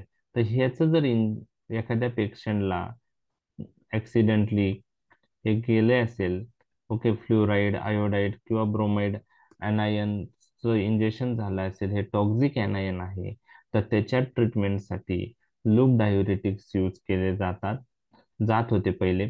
तर काय यूज केले जात होते आयोडाइड, ब्रोमाइड आणि फ्लोराईडच्या इंजेक्शन मध्ये? तर त्याचं रिझन असं आहे की हे फ्लोराईड, ब्रोमाइड, आयोडाइड हे रिनल ट्युब्युल मध्ये असेंडिक थिक लिम्ब मधून Na+Cl-2Cl-4 ट्रान्सपोर्ट यूज करून रिअब्सॉर्ब होतात. लक्षात आलं? आता त्यांचा इफेक्ट कमी करायचा असेल ह्या टॉक्सिक अनायनचा तर त्यांचं इलिमिनेशन झालं पाहिजे. म्हणजे त्यांचं रिअब्सॉर्प्शन काय केलं पाहिजे आपण? इनहिबिट केलं पाहिजे. आणि ते इनहिबिट करण्यासाठी आपण असा ड्रग दिला पाहिजे जे तिथून ऍब्सॉर्ब होता त्या ट्रान्सपोर्टरला इनहिबिट करणारा ड्रग दिला पाहिजे. आणि ते ऍब्सॉर्ब कोणत्या व्हेकलनी होता, कोणत्या ट्रान्सपोर्टरनी? Na+K+2Cl-. हा, मग तो इनहिबिट करणारा ड्रग आपण द्यायला पाहिजे. म्हणून आपण ह्या टॉक्सिक अनायनच्या ट्रीटमेंटसाठी पण हे ड्रग यूज करत होतो. तर टोटल 8 युजेस आपण डिस्कस केलेले आहेत. ओके. लक्षात आले 8 युजेस? ओके. Yes, sir. ठीक. तर आता आपलं लूप डायुरेटिक्स कम्प्लीट झालेला आहे. ओके. लूप डायुरेटिक कम्प्लीट झालेला आहे. चालेल. आपल्याला थायाझाईड डायुरेटिक्स एक लॉंग क्वेश्चन चा पार्ट आहे, तो विचारू शकता long question point of view. तर तो आपण मेकॅनिझम आपले 10-15 मिनिटात आपण डिस्कस करूया. आणि राहिलेला पार्ट थोडा युजेसचा उद्या पाहू, आणि राहिलेलं डायुरेटिकला पण अजून एखादं लेक्चर लागणारच आहे. तर 8 युजेस आपण इथं डिस्कस केलेले आहे. तर युजेस पॉइंट ऑफ व्ह्यू काय होतं की इडिमा किंवा हायपरटेन्शन सोडून बाकीचे आठवत नाही. तर ते आठवलं पाहिजे, कारण ब्लॉक आपल्याला माहित असतं, परंतु लिहिताना ब्लॉक बसलं का ते क्लिक नाही होत. क्लिक झालं पाहिजे, म्हणजे हे तुमच्या माइंड मध्ये पाहिजे, अरे 8 युजेस आहे, कोणकोणते आहेत, मग त्याच्याविषयी थोडं थोडं माहित क्लिक झालं की मग त्या लिहिणं शक्य होतं. ओके. आता सर एक्सक्यूज मी सर. हं, सर एक काही अॅक्यूट रिनल फेल्युअर पेशंट्स मध्ये हं. consultants suggest don't use furosemide, instead of that use torsemide, Ditor. डायटॉर. मग आता एक हा आता त्याविषयी काय आहे की आपण एखादे रिसेंट स्टडीज जे असतील, क्लिनिकल ट्रायल्स, त्यात त्याचा जर इफेक्ट जास्त असेल टॉर्सेमाइडचा, म्हणजे फ्युरोसेमाइड पेक्षा टॉर्सेमाइड 3 टाइम्स मोर पोटेंट आहे. त्यामुळं आता पोटेन्सी डिटरमाइन द जो डोस लागतो तो कमी लागतो एवढंच आहे. पण इफिकेसी वाईज कोण बेटर आहे, ते रिनल फेल्युअरच्या पेशंटमध्ये जर ट्रायल झाल्या असतील आणि ट्रायल्स मध्ये जर दिसलं असेल की टॉर्सेमाइडची इफिकेसी जास्त आहे फिरोसिमाइड पेक्षा रिनल फेल्युअरच्या पेशंटमध्ये, त्यामुळे एखाद्या वेळेस टॉर्सेमाइड सांगत असतील यूज करायचं. आता त्यामध्ये डिटेलमध्ये बुक्समध्ये तर काही मेन्शन नाहीये की टॉर्सेमाइड सर क्रिएटिनिन क्लिअरन्स मध्ये सुद्धा फरक पडतो सर. पडतो. इलेक्ट्रोलाइट इम्बॅलन्स करतो फ्रुसेमाइड, हं. त्याच्यामुळे बऱ्याच वेळेस ते हे यूज करतात, टॉर्सिमाइड करतात. ते तेवढं नाही करत इलेक्ट्रोलाइट इम्बॅलन्स. शेवटी आता कसं आहे, तुम्हाला जर डायुरेटिक ऍक्शन केली तर इलेक्ट्रोलाइट इम्बॅलन्स होणारच आहे. म्हणजे फक्त तो म्हणजे कसं आहे की इलेक्ट्रोलाइट इम्बॅलन्स कमी जास्त प्रमाणात किती होता, काय होता, त्याविषयी क्लिनिकल ट्रायलचे रिझल्टवरच ते आपल्याला पाहावं लागेल. बुक्समध्ये असं त्रिपाठीमध्ये तर मेन्शन नाही केलं की टॉर्सेमाइड रिनल फेल्युअर मध्ये प्रेफर करता फिरोसेमाइड पेक्षा. तर मे बी आता रिसेंट असतील तर काय बऱ्याच काय वेळेस तुम्ही टॉर्सेमाइड द्या. नाही, प्लस मध्ये येतं ना ते डायटर प्लस वगैरे, तर त्याच्यामध्ये पोटॅशियम स्पेअरिंग हे पण असतं त्याच्यामध्ये ओके, ऍड. ते तर आहेच. तसं तर मग तसं फ्युरेसिमाइड प्लस स्पायरोनोलॅक्टोन पण कॉम्बिनेशन आहे. टॉर्सेमाइड प्लस स्पायरोनोलॅक्टोन पण कॉम्बिनेशन आहे. तुम्ही कोणत्या रूटने यूज करत होते ते IV sir. I V? Oral दोन्ही होतं. And orally acute renal failure मध्ये sir, usually drugs are given IV to नाही, induce acute start. Renal failure आहे. हार्ट फेल्युअर मध्ये आपण समजा ओरली पण देऊ शकतो, जे क्रोनिक हार्ट Yes. फेल्युअरचे आहे. Maintenance अॅक्यूट dose साठी. हा Acute मेंटेनन्स. heart failure मध्ये नाही, अॅक्यूट acute रिनल फेल्युअरचा जो कंडिशन सांगताय ना तुम्ही, अॅक्यूट रिनल हा फेल्युअर, तर अॅक्यूट येस रिनल फेल्युअर मध्ये आता लूप डायुरेटिक प्रेफर करतात थायझाईड पेक्षा, ही गोष्ट बुक्स मध्ये मेन्शन केलेली क्लिअर पेड. पण लूप येस. डायुरेटिक पैकी कोणता इंडिव्हिज्युअल ड्रग बेटर आहे ते त्रिपाठीत मेन्शन केलेलं नाहीये. नो डाऊट आता रिनल फेल्युअर आहे, अॅक्यूट रिनल फेल्युअर, तर आपल्याला पॅरेंटल रूटनेच देणं गरजेचं आहे. बरोबर आहे. तर त्यामध्ये फ्युरेसेमाइडची पण ऍक्शन इमिजिएट आहे, टोरेसेमाइडची पण ऍक्शन इमिजिएट आहे. IV दिलं तर 2 ते 5 मिनिटात तो लूप डायुरेटिक ऍक्ट होतोय. फक्त आता आपल्याला काय पाहावं लागेल, इफिकेसी वाईज कोणता बेटर आहे, side effect point of view कोणता बेटर आहे, आणि रिनल फेल्युअर मध्ये GFR मेंटेन दोघांपैकी कशाने चांगलं राहतं. या सगळ्या गोष्टी आता आपण जे रिझल्ट आहे ट्रायलचे ते आपण पाहिले पाहिजे. ज्या अर्थी क्लिनिकल प्रॅक्टिस मध्ये टॉर्सेमाइड जास्त प्रेफर करताय तुम्ही म्हणताय, त्या अर्थी त्याला काहीतरी रिझल्ट जे क्लिनिकल ट्रायलचे असतील ते सपोर्टिव्ह असतील. म्हणजे आता फार्मास्युटिकल इंडस्ट्री प्रमोट करताना काहीतरी बेसिस शिवाय प्रमोट नाही करत ना. Nephrologist suggested. मग तेच सांगतो ना, नेफ्रोलॉजिस्ट जे सांगताना, म्हणजे आता शेवटी नेफ्रोलॉजिस्ट काय पाहता की नेफ्रोलॉजिस्ट काय करतात Clinic की trials. क्लिनिकल ट्रायल्स, रिसेंट ट्रायलचे रिझल्ट, रिसर्च, आता ही रिसर्च जी आहे ती ऑन गोईंग प्रोसेस आहे. म्हणजे रिसर्च कसं आहे की खूप साऱ्या गोष्टी आपल्याला जेवढे ड्रग्स माहीत आहेत त्याच्यापेक्षा खूप सारे ड्रग्स मार्केटमध्ये जास्त आलेले आहे. आपल्याला काही ड्रग्स माहित माहित नसतील पण असं नाही. पण आहे, कारण ते नवीन आहेत आणि काही स्पेशलिस्ट ते जास्त सुरुवातीला यूज करतात, नंतर आपल्याला त्या गोष्टी हळूहळू माहित होतात. तर टोर्सेमाइड विषयी जर आपल्याला हे करायचं असेल तर आपण सर्च करायला पाहिजे. मी पण सर्च करतो, तुम्ही करा. त्रिपाठीमध्ये तर असं काही मेन्शन नाही केलेलं, काही रिझन्स मेन्शन नाही केलं. मे बी मग काहीतरी जे ट्रायल्स मधले रिझल्ट असतील ते कम्पेअर केल्यानंतर मग त्यांनी ते मेन्शन केलं असेल. लक्षात आलं? Okay sir, thank you sir, okay thank you. Okay okay. आता हे ब्रँड नेम्स मी जस्ट टाकतो, ऑलरेडी तुम्हाला माहित आहे. हे MBBS पॉइंट ऑफ व्ह्यू मी टाकत असतो. तर लॅसिक्स 20, 40, 100, टॉर्सेमाइड आहे, डायटॉर 5, 10, 20, 100, डायटॉर 40 आहे, डायटॉर प्लस तुम्ही सांगितलं ते पण आहे. फ्रुसिलॅक मध्ये पण फ्युरोसिमाइड स्पायरोनोलॅक्टोन कॉम्बिनेशन आहे. लॅसिलॅक्टोन मध्ये फ्युरोसिमाइड स्पायरोनोलॅक्टोन कॉम्बिनेशन आहे. तर ते डबल स्ट्रेंथ वगैरे त्यात मी काही डिटेल जात नाही, हे डोस तुम्हाला कोणीही विचारणार नाहीये. फक्त ते डायटॉर प्लस काय आहे, मुलांना माहित होण्यासाठी MBBS थोडं ब्रँड नेम, त्यासाठी मी ते स्लाइड्स मध्ये टाकत असतो. तुम्हाला सगळे ब्रँड नेम ऑलरेडी माहित आहेत. ओके, म्हणजे मी जेवढे स्लाइड मध्ये मेन्शन केले त्याच्यापेक्षा जास्त ब्रँड नेम्स तुम्हाला माहित असतील. ओके, आता आपण मीडियम इफिकेसी डायुरेटिक थोडक्यात पाहूया. मीडियम इफिकेसी डायुरेटिक जे आहे, डायुरेटिक्स मध्ये थायाझाईड ग्रुप ऑफ डायुरेटिक आहे. आता तुम्हाला कोणी विचारलं मीडियम इफिकेसी डायुरेटिकची साइट ऑफ ऍक्शन काय आहे, तर त्याचा आन्सर काय येईल? Early DCT. Early DCT. आणि विच को transport is inhibited? Sodium potassium, sodium नाही, chloride. Sodium chloride. Sodium chloride. Okay, ठीक आहे.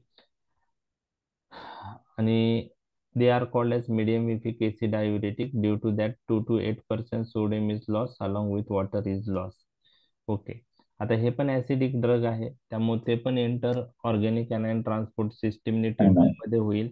ट्युब्युल मध्ये आल्यानंतर ते परत ट्युब्युल मधच्या ल्युमेन मधून मूव्ह होत अर्ली DCT कडे येईल आणि Na+Cl- को ट्रान्सपोर्ट इनिबिट करेल. ओके, याला पण मेजर ऍक्शन, मायनर ऍक्शन आहे. मेजर ऍक्शन मी आता तुमच्याशी डिस्कस केली. मायनर ऍक्शन लूप डायुरेटिक सारखीच आहे. काय असेल मायनर ऍक्शन?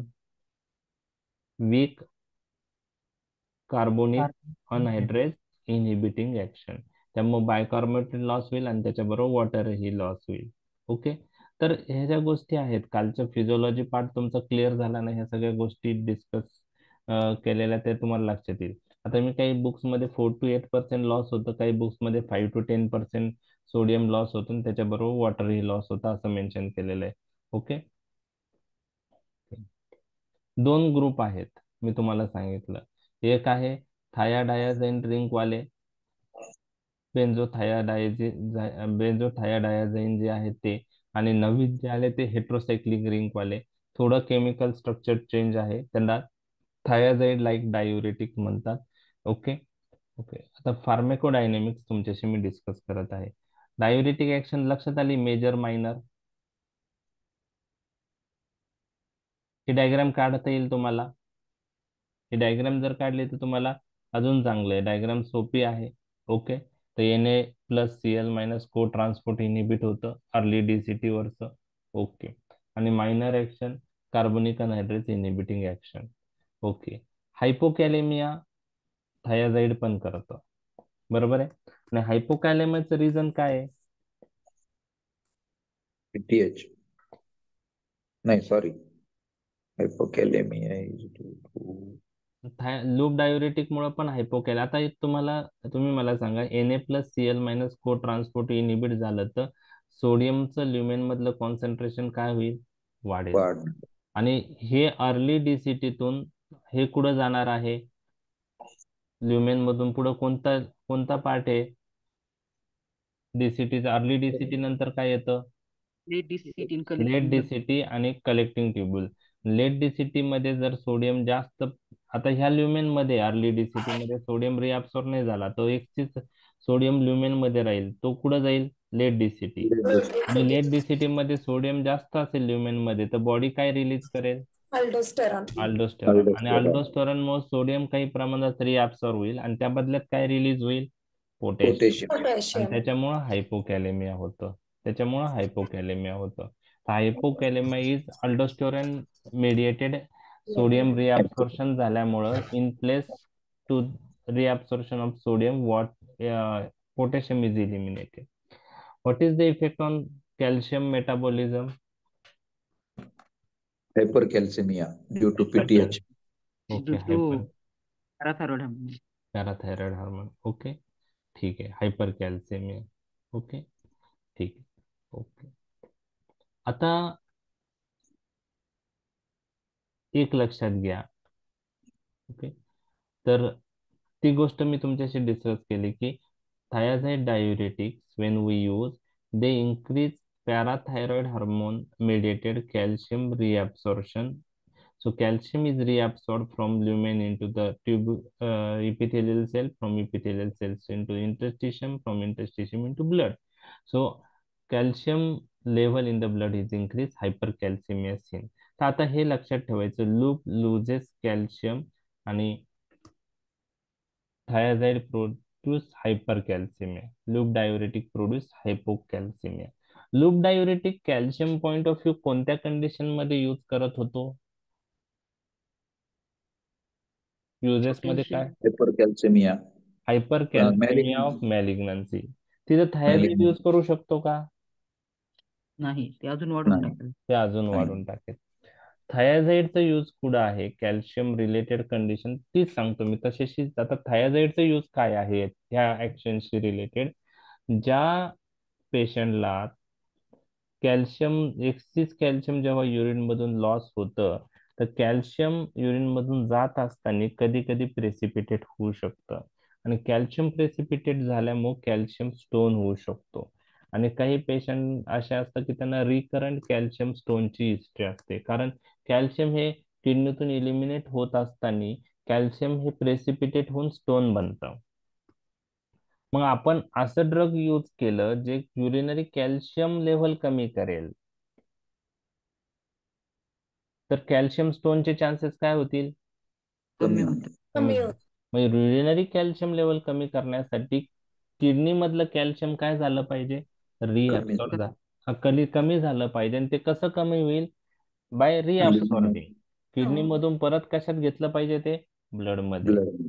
मग थायाझाइड कुठं यूज करतात?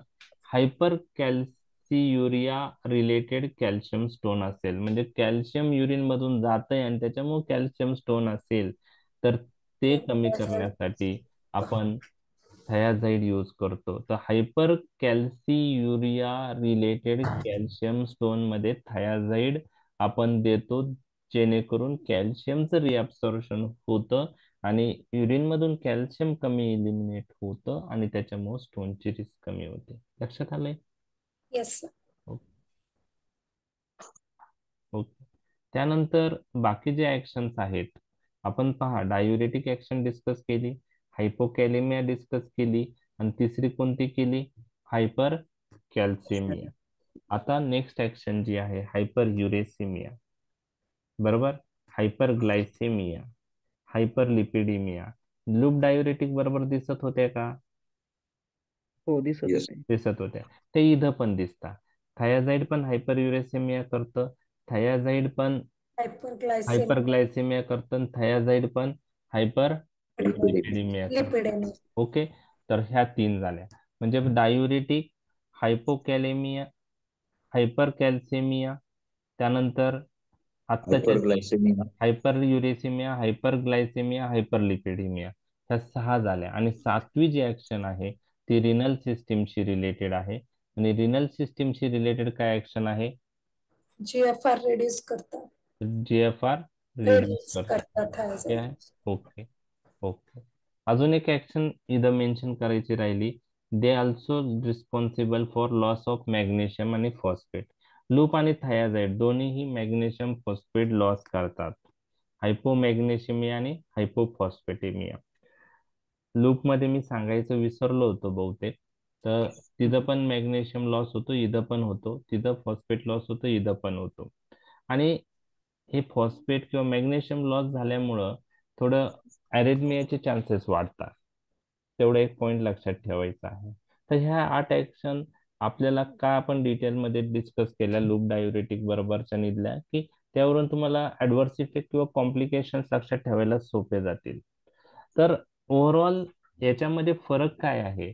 लूप आणि थायाझाईडच्या लूप आणि थायाझाईड डायुरेटिकच्या ज्या 8 ऍक्शन्स आहेत त्यामध्ये फरक काय आहे? हायपर कॅल्सिमिया करतो. एक डायुरेटिक ऍक्शन, एक पहिल्या डायुरेटिक ऍक्शन मध्ये फरक आहे का नाही? Yes. मेकॅनिझम, ओके, तो एक आहे. Yes. दोघं हायपोकॅलेमिया करतात. ओके ओके, दोघं हायपोकॅलेमिया करतात. नंतर Yes. हायपर युरेसिमिया Here, दोन्ही करतात, हायपर ग्लायसेमिया दोन्ही करतात, हायपर लिपिडिमिया दोन्ही हे करतात, दोन्ही करतात. मॅग्नेशियम फॉस्फेट लॉस दोन्हीकडे होतो. करतात. परंतु कॅल्शियम मेटाबॉलिझमवर लूप फरक डायुरेटिक हायपोकॅल्सेमिया करतात, थायाझाईड हायपर कॅल्सेमिया करतात. कॅल्शियम करतात. आणि रिनल हेमोडायनेमिक चेंजेस मध्ये जीएफआर लूप डायुरेटिकनी मेंटेन राहतो, परंतु थायराइड डायुरेटिकनी तो रिड्यूस होतो आणि त्यामुळं रिनल फेल्युअर पेशंट मध्ये थायाझाईड यूज करायचे नाही. यूज करायचे नाही, ते इनइफेक्टिव्ह राहतात. Loop diuretic is the diuretic of choice. लक्षात आलं हे 8 पॉइंट? Yes sir. आता तुम्हाला मी विचारलं what are the adverse effect किंवा complications of loop and thiazide diuretic? 4-5 तर आता सांगता येतील तुम्हाला. yes. एक डायुरेटिक ऍक्शन मुळे सोडियम आणि वॉटर लॉस झालं तर पेशंट कशात जाऊ शकतो? हायपोटेन्शन मध्ये. Hyponatremia. ओके, त्यानंतर हायपोकॅलिमिक ऍडव्हर्स इफेक्ट आहे. ओके, त्यानंतर हायपोमॅग्नेशिमिया किंवा फॉस्फेटेमिया. ओके, त्यानंतर loop Hypouric. Diuretic, loop diuretic hypocalcaemia करेल, थायाझाईड हायपर कॅल्सेमिया करेल. नंतर हे दोन्ही hyperuricaemia, hyperglycaemia, hyperlipidaemia करतील. म्हणजे ऍडव्हर्स इफेक्ट किंवा कॉम्प्लिकेशन्स लक्षात येतील तुमच्या, लिहिता येतील हे इलेक्ट्रोलाइट्स रिलेटेड किंवा काय जे आहे आता आपण पाहिलेले. Yes sir. तर हे न फार्मॅकोलॉजिकल ऍक्शन्स क्लिअर झाल्या तर युजेस पण क्लिअर होतं आणि ऍडव्हर्स इफेक्ट पण क्लिअर होता. म्हणून फार्मॅकोलॉजिकल ऍक्शन समजून घ्यायचं, ट्राय करायचं. आणि त्यानंतरचे पाठ तुम्हाला जर ते कन्सेप्ट क्लिअरली कळले तर तुम्हाला पाठ करायची गरज नाही. ठीक आहे. फार्मॅकोकायनेटिक पॉइंट ऑफ व्ह्यू एक लक्षात घ्या. थायाझाईड हे ओरली यूज करता का पॅरेंटली करतात? Orally. Orally. Parenteral preparation available आहे कोणत्या थायाझाईड डायुरेटिकचं? नाही. ऐकूयात नाही. नाही. तर well absorbed orally, administer only by oral route. Metabolise partly mainly excreted unchange through organic anion transport system. त्यानंतर डोसेज जे आहे ते इथं मेन्शन आहेत. आता हे सर्व तुम्हाला माहित आहे, त्यात मी डिटेल जाणार नाही. डोसेज पण तुम्हाला कोणी एक्झाम मध्ये विचारणार नाही. तर diuretic point of view hydrochlorothiazide 12.5 to 100 आहे, क्लोरथॅलिडॉन 12.5 to 50 आहे, मेटॅलाझोन 5 to 20 आहे. यापैकी कोणते यूज करता तुम्ही? Hydrochlorothiazide. हायड्रोक्लोर हायड्रोक्लोरोथायाझाईड. क्लोरथॅलिडॉनचा मेटा यूज आहे का? हो सर, क्लोरथॅलिडॉन पण यूज करतो. कुठं यूज ते करता? हायपरटेन्शन मध्ये अलोन पण देऊ शकतो सर आपण, लो डोस मध्ये तुम्हाला द्यायचं ओके. असेल तर. आणि टॅब्लेट. हायपरटेन्शन मध्ये तो काही गाईडलाईन्सनी हायड्रोक्लोरोथायाझाईड पेक्षा क्लोरथॅलिडॉन प्रेफर करा असं सांगितलेलं आहे.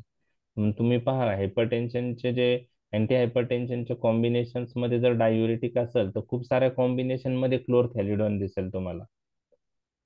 ओके, तर हायड्रोक्लोरोथायाझाईड पण आहे, पण क्लोरथॅलिडॉन पण आपण यूज करतो. ओके, ठीक आहे. मेटॅलोझोन पण यूज करतो.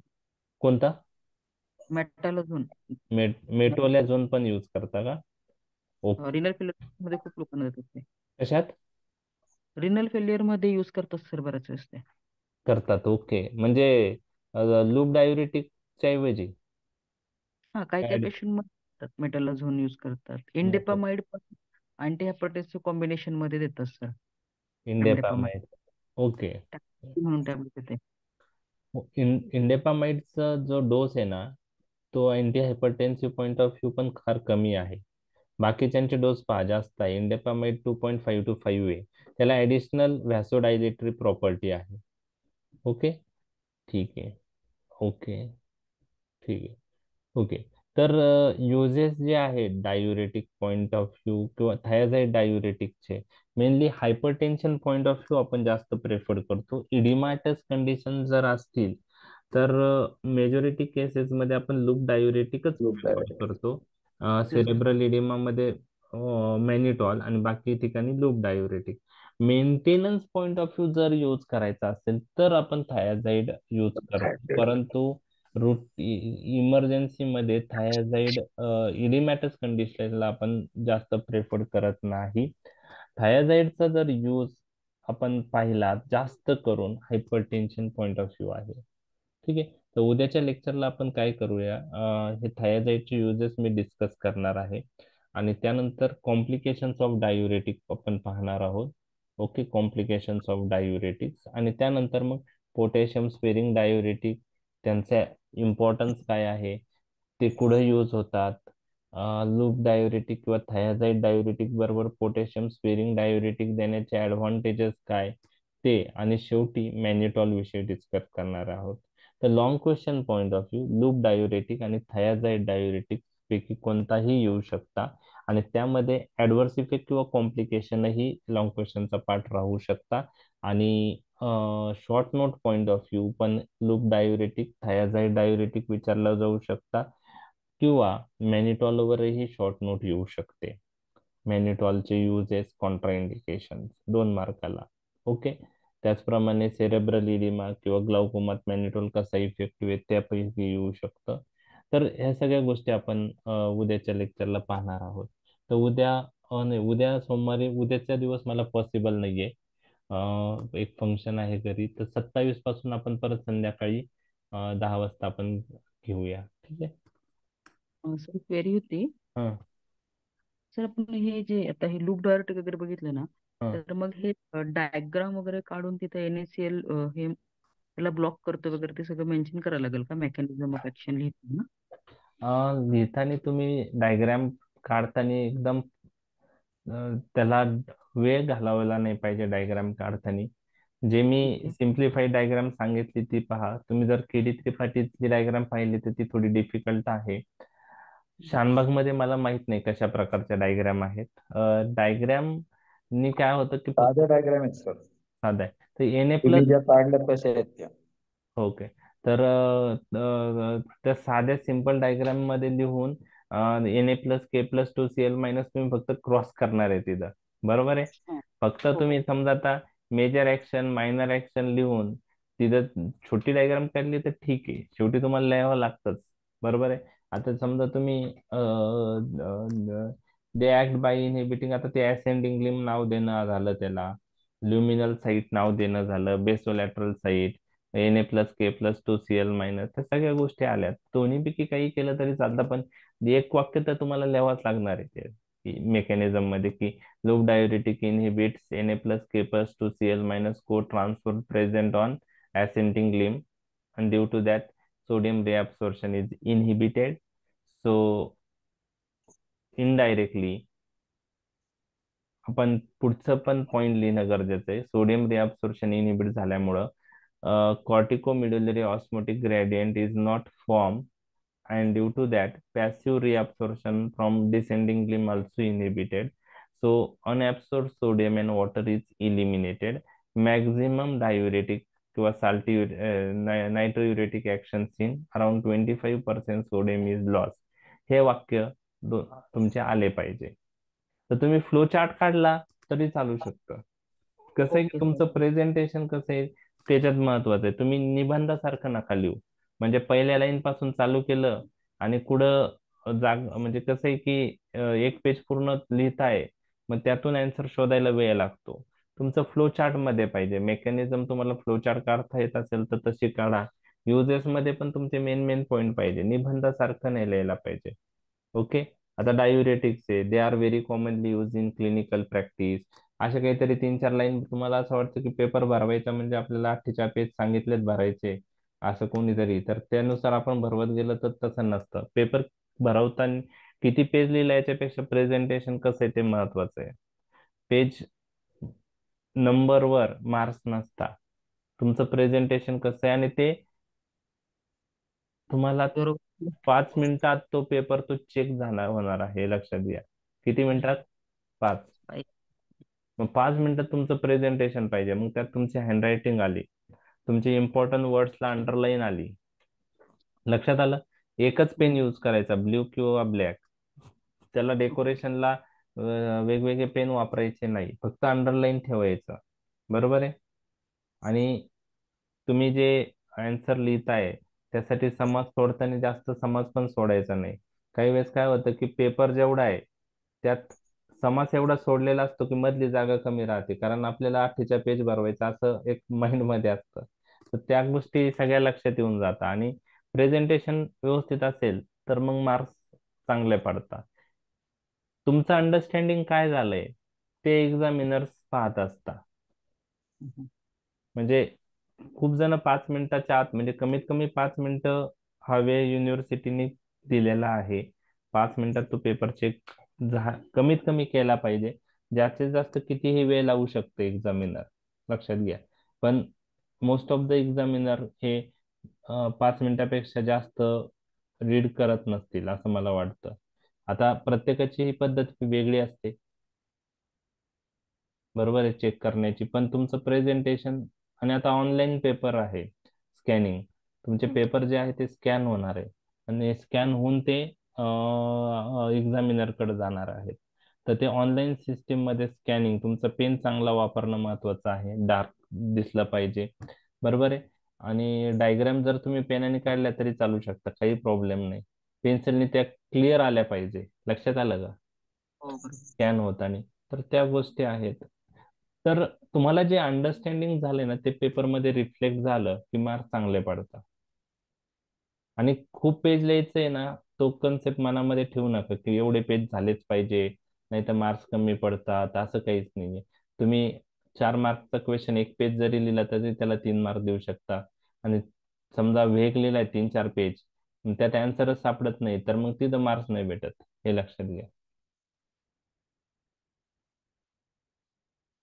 तर त्यानुसार करा एक्झाम. पेपर लिहायची प्रॅक्टिस तुमची होऊन जाईल हळूहळू, काही टेन्शन घेऊ नका त्याचं. एकदम तुमचं कन्सेप्ट क्लिअर झाली का तुम्ही पेपर लिहू शकता. फार्मॅकॉलॉजीच्या पेपरला तरी लिहिताना काही अडचण येणार नाही, क्लासिफिकेशन पार्ट असेल तर. म्हणजे क्लासिफिकेशन पाठ करावं लागतं, तिथं पाठांतरच लागतं, पण बाकी ठिकाणी कन्सेप्ट क्लिअर असेल तुम्हाला पेपर लिहिता येतो चांगला. ठीक आहे, अजून काही क्वेरीज? फक्त तुम्ही जेवढे टॉपिक झाले तेवढे तुमचे वाचून आता झाले पाहिजे, शेवटी नका ठेवू. अजून 3-4 महिने आहेत, बरोबर आहे? आता समजा ऑगस्ट आहे हा, ओके. संपेल आता सप्टेंबर, ऑक्टोबर, नोव्हेंबर, डिसेंबर, 4 महिने आहे. 4 महिने आता तुम्ही कॉन्सन्ट्रेशन तुम्हाला करावं लागेल अभ्यासावर. डेली 2 तास 3 तास काढावं लागतील, बरोबर आहे? एका दिवसात नाही होत, ते शेवटच्या महिन्यात होत नाही. त्यामुळं जेव्हा वेळ भेटल, जरी बिझी सीजन असेल, बिझी शेड्यूल असेल तुमचा, आता may be number of patient जास्त आहेत, तरी पण जेव्हा वेळ भेटेल तेव्हा काहीतरी करायचं ट्राय करा, शेवटी त्याचा फायदा होणार आहे. ठीक आहे,